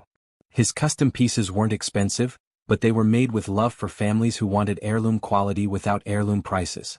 Which is why, when he found Layla unconscious on the stairwell that December afternoon, Daniel didn't hesitate to help. She was clearly pregnant, exhausted, and alone, though her simple gold wedding ring suggested someone should have been taking better care of her. Daniel carried her to his apartment, called 911, and waited until she regained consciousness before asking any questions. "I'm sorry," Layla whispered when she opened her eyes, immediately trying to sit up. "I don't know what happened. I was just—" "You're pregnant and you fainted," Daniel said gently, offering her a glass of water. "No apologies necessary. Are you feeling better?" Over the following weeks, a pattern emerged. Layla would struggle with groceries and Daniel would appear to help carry them. Her kitchen faucet would break, and he'd fix it before she could call a plumber. When winter storms made walking treacherous, he'd check on her without being asked. "Why are you helping me?" she asked one snowy evening as he installed better locks on her door. "You don't even know me." "My wife used to say that kindness creates ripples," Daniel replied, testing the deadbolt. "Every act of compassion makes someone more likely to help the next person who needs it. Eventually, those ripples change everything." "You're married?" Layla asked, noticing how he spoke about his wife in past tense. "I was. Sarah died of cancer 4 years ago." "I'm sorry." "So am I. But she taught me that love doesn't end when someone leaves. It transforms into how we treat the people who come after them." As winter deepened into spring, Daniel watched Layla transform from a broken woman into someone discovering her own strength. She found work as a freelance designer, taking small projects she could complete while pregnant. Her tiny apartment filled with fabric samples and sketches, evidence of dreams being rebuilt from scratch. She never talked about her past and Daniel never pushed. But he could see the shadows in her eyes, the way she flinched when unexpected phone calls came, the careful way she counted every dollar. Someone had hurt her badly, and she was learning to trust again, one small kindness at a time. Daniel was there the night Emma was born, driving through a snowstorm to get Layla to the hospital safely. He was there when they came home, having built a crib with his own hands, oak wood, hand-carved details made to last generations. "It's beautiful," Layla whispered, tears streaming down her face as she traced the smooth wooden rails. "I can't pay you for this." "It's not for sale," Daniel replied simply. "It's a gift. For Emma." "How did you know her name?" "You talked about her during labor. Between contractions you kept saying Emma's coming, Emma's coming. Like you were so excited to meet her." Over the following months, Daniel became Uncle Daniel to Emma and something like family to Layla. Not romantically, they were both too wounded for that, but as chosen family often is, essential, supportive, and unconditionally present. He taught Layla how to change a tire and fix a leaky faucet. She helped him organize his workshop and suggested design improvements for his furniture pieces. They shared dinners and conversations, baby duties and quiet companionship. Emma's first word was "Mama," but her second was "Dan." "You don't have to do this," Layla said one evening as Daniel assembled Emma's high chair while she cooked dinner. "We're not your responsibility." "Responsibility isn't the same as choice," Daniel replied, not looking up from the instructions. "I choose to be here because you're both important to me. Family isn't just about blood or marriage certificates. Sometimes it's about people who show up when life gets difficult." When Emma turned 6 months old, Layla made a decision that would change everything. "I want to tell you about Emma's father," she said one quiet Sunday morning as they watched the baby play on a blanket Daniel had woven from soft wool. "You don't owe me any explanations." "I know. But I want you to understand why I'm never going back. Why I'd rather struggle as a single mother than accept help from him." She told him about Adrian Hale. About the whirlwind romance that had felt like salvation. About the slow transformation from the man she'd loved into something cold and calculating. About the $100 million sitting untouched on a dining room table while she walked away with nothing but her dignity. "He offered you $100 million? Daniel asked quietly. "And I didn't take it," Layla said, meeting his eyes. "Because some things can't be bought. Self-respect. Integrity. The right to look your child in the eye and say you never compromised your values for convenience." Daniel nodded slowly. "Sarah would have done the same thing." "Would she?" "Absolutely. She always said that money without character is just expensive poverty." As Emma grew, so did their unconventional family. Daniel became the steady presence every child deserves. Patient, kind, consistently available. He taught Emma to walk, celebrated her first tooth, and read bedtime stories with voices for every character. And somewhere in the process of helping Layla rebuild her life, Daniel discovered that his own heart was healing too. Not replacing Sarah. Nothing could do that, but expanding to include new love alongside treasured memories. True strength, Daniel understood, wasn't about having power over others. It was about using whatever power you had to lift people up. Real masculinity wasn't about dominance or control. It was about consistency, kindness, and showing up when life got difficult. In a penthouse across town, a billionaire was about to discover that some people can't be bought, controlled, or disappeared. And that the quiet strength of genuine love was about to reshape his carefully constructed world in ways he never imagined possible. For 18 months after Layla walked out of his life, Adrian threw himself into work with mechanical precision. He closed deals worth billions, attended galas with women his family deemed suitable, and accepted congratulations on recent acquisitions while feeling utterly hollow inside. The unsigned contract still sat in his desk drawer, $100 million that had failed to buy what he'd tried to purchase. Late at night in his empty penthouse, staring at that untouched document, Adrian found himself asking the question that tormented him. She could have taken it all. Why didn't she? For the first time in his adult life, he was forced to confront the possibility that there really were things money couldn't buy. The thought terrified him because it meant everything his father had taught him might be wrong. It meant the machine he'd become might be broken in ways that couldn't be repaired with wealth or power. The Meridian Foundation Charity Gala was supposed to be another routine networking event. Adrian stood near the bar in his perfect tuxedo, a glass of champagne in his hand, accepting congratulations on the Meridian District development while feeling nothing but the familiar emptiness that success had brought him. "Brilliant urban renewal project," Harrison Phillips was saying. "Clean, efficient displacement strategy. The luxury towers are already 60% pre-sold. 800 families relocated," another board member added with satisfaction. "Market-rate housing replacing subsidized units. Exactly the kind of upgrade the neighborhood needed." Adrian nodded at appropriate intervals, but his mind was elsewhere. Somewhere across the city, Those 800 families were adjusting to new lives in neighborhoods they couldn't afford, schools their children didn't know, communities where they had no history or support systems. The machine calculated profit margins, but something deeper wondered about the cost that never appeared on any balance sheet. Then he saw her. Layla stood across the crowded ballroom, radiant in a simple black dress that somehow outshone every designer gown in the room. She was studying a piece of artwork with the focused attention of someone who understood beauty beyond price tags, her dark hair falling softly around her shoulders as she read the placard. Adrian's breath caught in his throat. She looked luminous, confident in a way she'd never been during their marriage, as if she'd found something in their time apart that made her glow from within. The broken woman who'd left his penthouse had been replaced by someone who seemed completely at peace with herself. But it was the child in her arms that made Adrian's champagne glass slip from nerveless fingers. The crystal shattered against the marble floor with a sound that seemed to echo through the suddenly quiet ballroom. Because the little girl looking directly at him had unmistakably familiar dark eyes. His eyes, and dark hair that curled exactly like his hat as a child. The child smiled at him with innocent recognition and called out in a clear, sweet voice that carried across the entire room, "Daddy!" Time stopped. Every conversation ceased. Every head turned. Camera phones emerged from elegant purses. The ballroom that had been filled with the sophisticated murmur of high society suddenly fell into absolute silence. 500 pairs of eyes focused on the billionaire CEO who had just discovered his secret was about to destroy everything he'd built. Layla didn't cower. She didn't try to retreat or pretend she hadn't seen him. Instead, she walked forward with the steady grace of a queen approaching her throne, carrying their daughter with quiet dignity while whispers rippled through the crowd like wildfire. "You look surprised," she said when she reached him, her voice carrying clearly in the hushed room. There was no anger in her tone, no bitterness, just the calm certainty of someone who had chosen truth over convenience. "Didn't you think your money could buy silence forever?" Adrian stood speechless, his carefully constructed world crumbling around him in real time. Flash photography created strobe effects as society reporters captured every moment of his humiliation.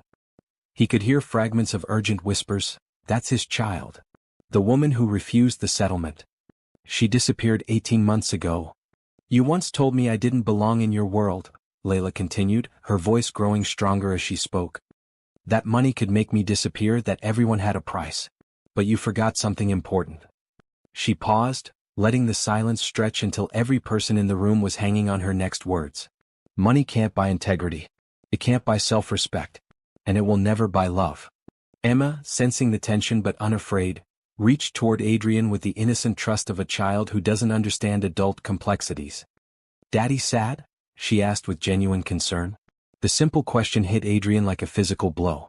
This beautiful child, his child, was worried about his feelings despite never receiving so much as a phone call from him. Despite being abandoned before she was born. Despite having every reason to fear or resent him, she felt nothing but natural affection and concern. "Yes, sweetheart," Layla said softly, her voice carrying to every corner of the silent ballroom. "Daddy is very sad. But some people have to learn that money can't fix everything." The crowd was recording everything now. Adrian could see his business associates' faces shifting from confusion to calculation as they realized the implications. Tomorrow's headlines were already writing themselves. "Billionaire's secret child? The woman who refused $100 million? What money can't buy?" Richard would be furious. The board would panic. Investors would demand explanations.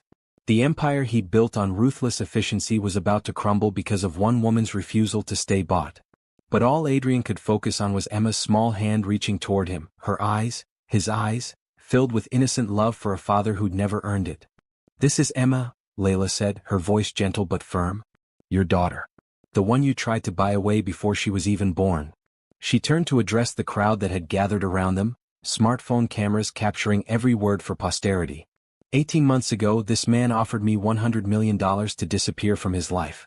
To take our unborn child and vanish so he could continue pretending that love was just another transaction, that family was just another liability to be managed. The gasps were audible now. Even in a room full of people accustomed to wealth, $100 million was a staggering sum. The fact that she'd walked away from it made headlines wherever they looked. "I want you all to see what that looks like," Layla continued, her voice carrying the quiet power of absolute truth. "I want you to see a woman who chose poverty over compromise, who picked dignity over dollars, who decided that some things really can't be bought." She shifted Emma in her arms, and their daughter reached again toward Adrian, babbling, "Daddy, Daddy," with the persistence of a child who doesn't understand why her father won't hold her. "And I want you to see what he chose instead," Layla said, her eyes meeting Adrian's directly. "A man who believes everything has a price. Who thinks money can solve any problem, silence any truth by any outcome. A man who traded his family for an empire and convinced himself he got the better deal." She turned toward the exit, her dignity intact despite the chaos erupting around them. Camera flashes continued, reporters shouted questions, and society matrons clutched their pearls as they witnessed the scandal of the season unfolding in real time. At the ballroom entrance, Daniel was waiting exactly where he'd promised to be. He took the diaper bag from Layla's shoulder and opened the truck door with quiet courtesy, treating her like the queen she'd always been. "Ready to go home?" he asked gently, his presence steady and reassuring in contrast to the chaos they were leaving behind. Layla looked back once at the glittering building where Adrian's world was collapsing, then smiled with the quiet peace of someone who'd stopped running from their own worth. "Yes," she said, settling Emma into her car seat while Daniel loaded their things. "I'm ready to go home." As their truck pulled away, Adrian remained frozen in the ruins of his reputation, surrounded by the wreckage of everything he'd thought mattered. The scandal destroyed Adrian overnight. By morning the footage had gone viral. Social media exploded with videos of Emma calling, "Daddy," while Adrian stood frozen in shock. Headlines screamed across every major publication. "Billionaire CEO's secret child? The woman who refused $100 million? What money can't buy?" The most damaging clip showed Layla's calm dignity as she addressed the crowd, her words about integrity and self-respect playing on endless loop. Comment sections overflowed with support for the woman who'd chosen poverty over compromise, and condemnation for the man who'd tried to buy away his own child. Within 48 hours, the board called an emergency meeting. "The phone hasn't stopped ringing," Harrison Phillips announced, his face grim. "Investors are pulling funding. 3 major clients have canceled contracts. The public relations firm says this is unmanageable. Stock prices are in free fall," another member added. "Down 30% and dropping. The Meridian District project is being protested. Families are camping outside our offices demanding justice." Adrian sat at the head of the conference table, watching his empire crumble with detached fascination. The machine that had once calculated every variable with precision now seemed incapable of processing the scope of his destruction. "We need immediate damage control," Phillips continued. "Public apology, charity donations, maybe a settlement with the woman to buy her silence." "She already proved she can't be bought," Adrian said quietly. "Everyone has a price," Phillips insisted, echoing Richard's old philosophy. "No," Adrian replied, and for the first time in his adult life, he truly understood. "They don't." The coup was swift and efficient, a masterpiece of corporate maneuvering that Richard orchestrated with surgical precision. Within a week, Adrian had lost control of Hale Industries. His father, disgusted by the public humiliation, led the boardroom revolt that stripped Adrian of his position while leaving him with a comfortable trust fund but no real power. "You chose sentiment over strength," Richard said coldly during their final meeting, his voice carrying decades of disappointment. "You let that woman make you weak, and weakness destroys empires. Now live with the consequences." For the first time in his adult life, Adrian was truly alone with his choices. The penthouse felt like a mausoleum, marble floors echoing his footsteps, priceless art mocking him from the walls, custom furniture bearing witness to his isolation. The city he'd once ruled now seemed to mock him from below, its lights twinkling like accusations in the darkness. But something unexpected happened in that isolation. Clarity. Stripped of his empire and his identity as a power broker, Adrian began to see the man he'd become with horrifying precision. Every displaced family from the Meridian District. Every community destroyed for profit. Every person he'd treated as a transaction rather than a human being. The weight of it all crashed down on him at once. He started with the Meridian families. Using his personal accounts, Adrian began quietly paying relocation costs for the 800 families his development had displaced. Anonymous checks arrived to cover security deposits, first month's rent, moving expenses. When children couldn't afford their new school supplies, mysterious scholarships appeared. When elderly residents struggled with medical bills in unfamiliar neighborhoods, their debts vanished overnight. It wasn't enough. It would never be enough. But it was a beginning. Mrs. Chin, the elderly woman whose community center his father had destroyed decades earlier, received a check for $2 million to rebuild her programs in a new location. The note attached read simply, "For the children who needed somewhere safe to go. I'm sorry it took me so long to understand." He funded scholarships for students from low-income backgrounds, kids like Sofia Martinez, who deserved opportunities regardless of their family's financial situations. He donated to medical debt relief programs, remembering his childhood friend whose family had been destroyed by hospital bills they couldn't afford. The work brought no satisfaction in the traditional sense. No board meetings to celebrate quarterly profits. No newspaper articles praising his business acumen. Just the quiet knowledge that he was finally using his resources to build rather than destroy. 8 months after the gala that shattered his world, Adrian made a decision that would have horrified his former self. He applied to work as a consultant for affordable housing development, using his knowledge of real estate law and development strategies to create communities instead of destroying them. "Why do you want this job?" asked Maria Santos, the nonprofit director interviewing him. She was roughly his age, with kind eyes and calloused hands that spoke of real work rather than boardroom posturing. "Because I've spent my career displacing families," Adrian answered honestly. "I want to spend whatever time I have left helping them find homes." "The pay is terrible," Maria warned. $40,000 a year, no benefits, and you'll be working with people who have every reason to distrust someone with your background." "I'm not doing this for money," Adrian replied, and meant it. His new life was radically different. He moved from the penthouse to a modest apartment in a neighborhood where people knew him only as Adrian, the housing guy. He drove a practical Honda instead of luxury cars. He shopped at the same grocery stores as the families he was trying to help. For the first time since childhood, Adrian discovered what happiness felt like when it wasn't measured in dollars or power. The satisfaction of helping a single mother find an apartment she could afford. The joy of watching children play in parks designed with their safety and wonder in mind. The peace of falling asleep knowing his work had made someone's life better rather than worse.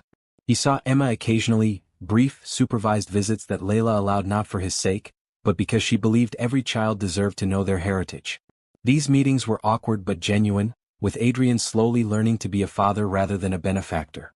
"Why don't you live with us, Daddy?" 4-year-old Emma asked during one such visit, her serious dark eyes studying his face. Adrian knelt down to her level, choosing his words carefully. "Because I made some very bad choices before you were born, sweetheart. I hurt your mama and I hurt a lot of other people too. But you're sorry now?" "Yes, I'm very sorry." Emma considered this with the profound gravity of childhood. "Mama says sorry means you won't do it again." "That's right. And I won't." "Okay." She hugged him briefly, then ran back to Daniel, who was building a castle out of blocks. "Papa, look. Daddy helped me with the tower." Later, as Adrian prepared to leave, Layla walked him to the door. The awkwardness between them had softened into something like peaceful coexistence. "She's remarkable," he said quietly, watching Emma through the window as she played in the garden Daniel had built for her. "She is. And she's going to grow up knowing that love isn't something you earn or buy, it's something you give freely." Adrian nodded, understanding that this was both a gift and a boundary. "Thank you for letting me be part of her life, even in this small way." "Everyone deserves a chance to be better than they were," Layla replied. "Emma will make her own choices about our relationship as she grows up. But she'll make them from a place of love and security, not abandonment or resentment." As Adrian walked away from their home, he felt something he'd never experienced in his years of billion-dollar success: peace.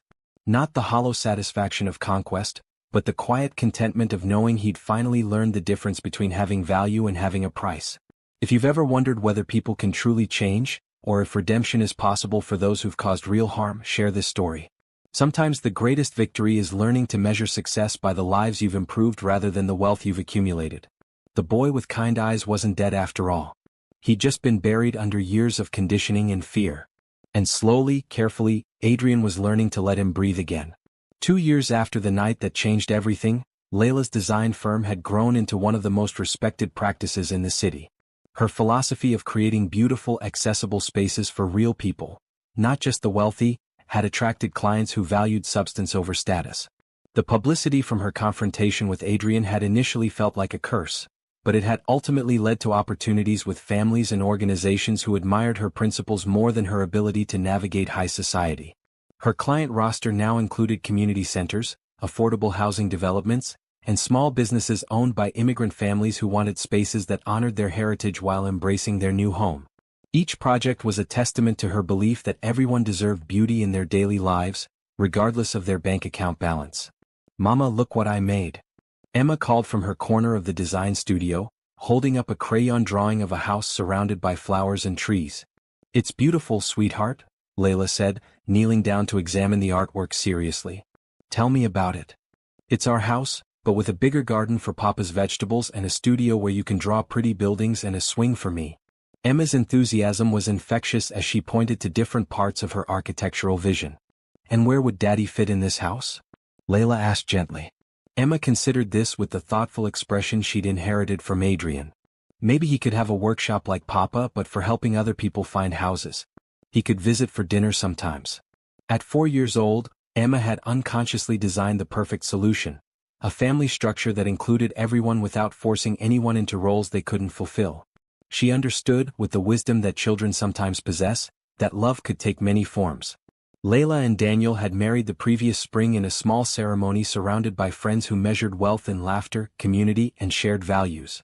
The wedding was held in the garden behind the Rodriguez bakery, where Daniel had proposed on one knee among the tomato plants while Emma clapped and shouted, "Say yes, Mama." Their life together was everything Layla had once dreamed of with Adrian but had never quite achieved. Daniel was present, not just physically but emotionally available in ways that money could never guarantee. He listened when she talked about difficult clients, celebrated her successes without taking credit, and supported her dreams without trying to reshape them. "How was the meeting with the Peterson family?" Daniel asked that evening as they prepared dinner together, Emma helping by arranging napkins with serious concentration. "Wonderful," Layla replied, stirring pasta sauce while leaning into Daniel's solid presence. "They want to convert their garage into a studio apartment for Daniel's elderly mother. Nothing fancy, just comfortable and accessible." "The Peterson project sounds exactly like something my namesake would appreciate," Daniel said with a smile, nodding toward Emma. "Making space for family." Their home was filled with the kind of wealth that no bank account could provide. Emma's artwork covered the refrigerator. Handmade furniture crafted by Daniel's loving hands filled every room. Fresh bread from the Rodriguez bakery appeared on their table twice a week, along with neighborhood gossip and invitations to birthday parties. Meanwhile, Adrian had quietly rebuilt his life around different values. His modest apartment was a stark contrast to the penthouse he'd once called home. The furniture was simple but well-made, some pieces created by Daniel's hands, though Adrian didn't know that. His refrigerator displayed photos of affordable housing projects he'd helped develop, alongside drawings Emma had given him during their supervised visits. His work with the housing nonprofit had evolved from penance into passion. He'd helped secure funding for 12 affordable housing developments, each designed with dignity and community in mind. His former colleagues laughed about his midlife crisis, but Adrian had never felt more purposeful. "The Martinez family got approved for the apartment," he told Maria Santos during their weekly project review. 3 bedrooms, ground floor access for the grandmother's wheelchair, walking distance from the children's school. "That's wonderful," Maria replied, making notes in the file. "You've become quite the advocate for them." "The daughter reminds me of someone I used to know," Adrian said quietly. "Brilliant, ambitious, deserving of every opportunity she can get." He never mentioned that Sofia Martinez had been his first love, or that helping her family find stable housing felt like a small step toward forgiving himself for the boy he'd once been. The supervised visits with Emma had gradually become less supervised as Adrian proved his consistency and genuine commitment to being a positive presence in her life. They met at parks, museums, and community events, places where Emma could play while Adrian learned to be a father rather than a provider. "Daddy, why do some people not have houses?" Emma asked one afternoon as they walked past a homeless encampment during one of their outings. Adrian knelt down to her level, remembering his own father's cold explanations about useful and useless people. "Sometimes people have troubles that make it hard to pay for a place to live. It's not because they don't work hard or aren't good people. Can we help them? We can try." "That's actually what Daddy does for work now, helping people find homes they can afford." "Like Papa makes furniture for people who can't buy expensive stuff?" "Exactly like that," Adrian said, marveling at her ability to grasp complex ideas through simple comparisons. "Your Papa and I both learned that the best work is work that helps other people." "Mama says you're learning to be good again." The words hit Adrian like a gentle revelation. Out of the mouths of babes. "What do you think? Am I learning to be good?" Emma studied his face with serious consideration. "I think you were always good inside, but you forgot for a while. Like when I forget to clean my room, but Mama helps me remember." That evening, Adrian wrote the letter he'd been composing in his mind for months. Asterisk Layla, I know I have no right to contact you, and I'm not asking for forgiveness or a second chance. I'm writing because you were right about everything, and I need you to know that your words that night changed me. I've lost the company, lost the empire I thought defined me. But in losing everything, I found something I didn't know I was missing. The understanding that you were the only real thing in my life, and I destroyed it with my own hands. Emma will never lack for anything. I've established a trust fund that will provide for her education, her future, whatever she needs. But I'm not doing this to buy my way back into your lives. I'm doing it because it's right, and because you both deserve every opportunity in the world. I hope Daniel knows how lucky he is. I hope Emma grows up knowing she's loved by everyone in her complicated family. And I hope someday you can forgive me not for my sake but for yours, because carrying anger is a burden you don't deserve. You chose what money can't buy, and in doing so, you saved yourself and our daughter from the hollow life I would have given you. Thank you for that. Adrian Astrid. He left the letter with Emma's trust fund documentation and walked away, not expecting a response. Some gestures weren't about getting something back, they were about finally doing what was right regardless of the outcome. 2 days later, a simple text message appeared on his phone. Thank you for finally understanding. Emma is lucky to have a father who's learning to choose love over fear. Oh, it wasn't forgiveness exactly. But it was something better. Recognition that people could change, that redemption was possible, and that love could take many forms, including the form of letting go. If you believe people deserve second chances when they've done the work to earn them, share this story. Sometimes the greatest love is learning to put someone else's peace before your own comfort. The parallel lives were slowly converging toward something that looked nothing like a traditional family but felt exactly like home. 5 years after the night that changed everything, Adrian received an invitation that stopped him cold. Emma's elementary school graduation. He stared at the simple card, construction paper decorated with glitter and Emma's careful handwriting, for a long time before calling to confirm he was welcome. Layla's voice was warm but clear. She wants you there. All of us do. The auditorium was filled with proud families, their joy infectious as children in tiny caps and gowns prepared to move from elementary to middle school. Adrian found himself in the back row, uncertain of his place but grateful to be included in this milestone moment.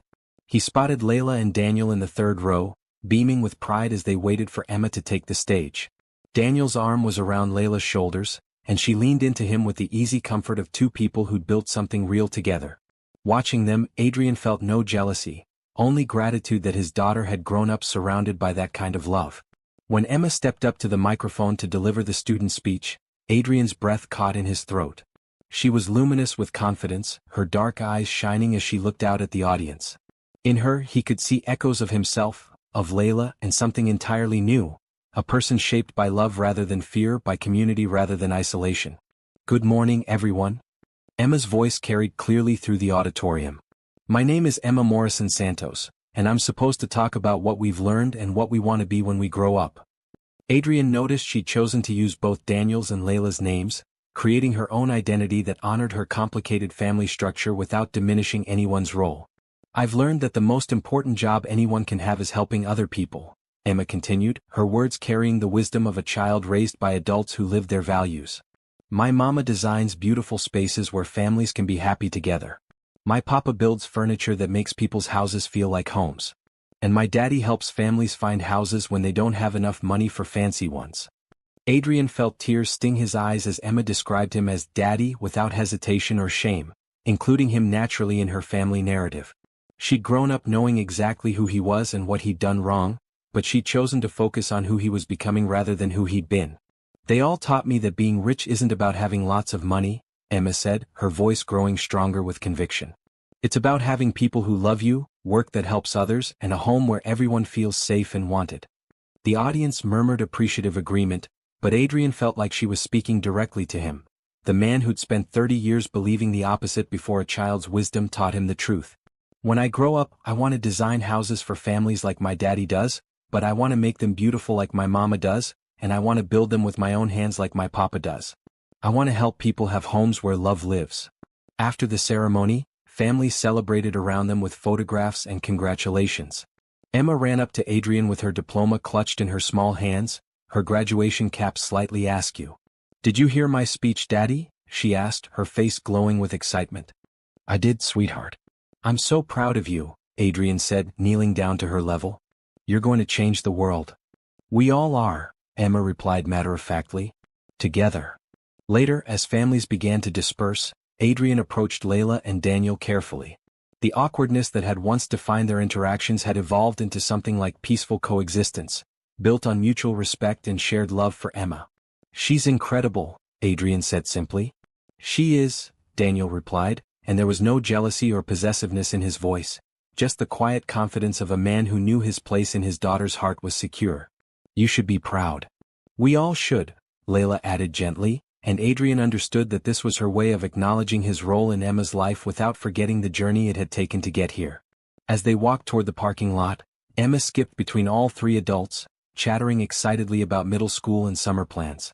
When they reached Daniel's truck, she turned to Adrian with the serious expression she wore when she had something important to say. Daddy, I made you something, she announced, pulling a folded piece of paper from her graduation program. Adrian unfolded it carefully to find a drawing, a house with stick figures labeled Mama, Papa, Emma, and positioned slightly separate but clearly included, Daddy. The house was surrounded by a garden, playground equipment, and what appeared to be a workshop where tiny stick figures were building furniture and helping other families. It's our family, Emma explained matter-of-factly. It's different than other families, but it's ours. And see? There's room for everyone to do their important work. Looking at that childish drawing, Adrian finally understood what Layla had tried to tell him that night at the gala. Love wasn't about possession or control or even traditional structures.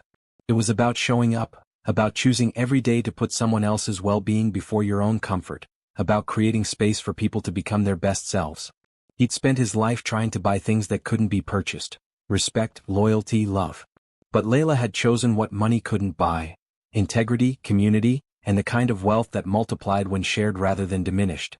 Emma hugged each of her parents goodbye, Daniel with the easy affection of daily routine, Layla with the deep bond of shared genetics and values, and Adrian with the careful tenderness of a relationship still being built but growing stronger with each encounter. As Daniel's truck pulled away with his wife and daughter, Adrian stood in the parking lot holding Emma's drawing and feeling something he'd never experienced in his years of billion-dollar success: complete peace. Not the hollow satisfaction of conquest, but the quiet contentment of knowing he'd finally learned the difference between having value and having a price. He might not have the family he'd once envisioned, but he had something perhaps more valuable: the knowledge that some mistakes could be transformed into wisdom, that some endings were actually beginnings, and that the most important currency in life was the one that could never appear on any balance sheet. Money had bought Adrian many things over the years: power, status, temporary pleasures, the ability to control outcomes and manipulate people. But it had taken losing everything to discover what he'd really been searching for all along: the simple, profound richness of a life lived in service to something greater than himself. Layla had been right that night at the gala. Some things couldn't be bought. They could only be chosen. And finally, after decades of making the wrong choices, Adrian had learned to choose love over fear, service over dominance, and the long, difficult work of becoming worthy of the grace he'd been given. If this story touched your heart, share it with someone who needs to remember that true wealth has nothing to do with bank accounts and everything to do with the love we give and receive. Hit that subscribe button and ring the notification bell, because stories like this, stories about redemption, second chances, and the triumph of character over cash, are what this channel is all about. Remember, the most valuable things in life are the ones that money can never, ever buy. Choose them wisely, choose them daily, and choose them with a heart full of gratitude for the people who see your worth beyond your wallet. Until next time, this is Mr. Ashbourne Golden Narratives, reminding you that every ending is just a new beginning in disguise.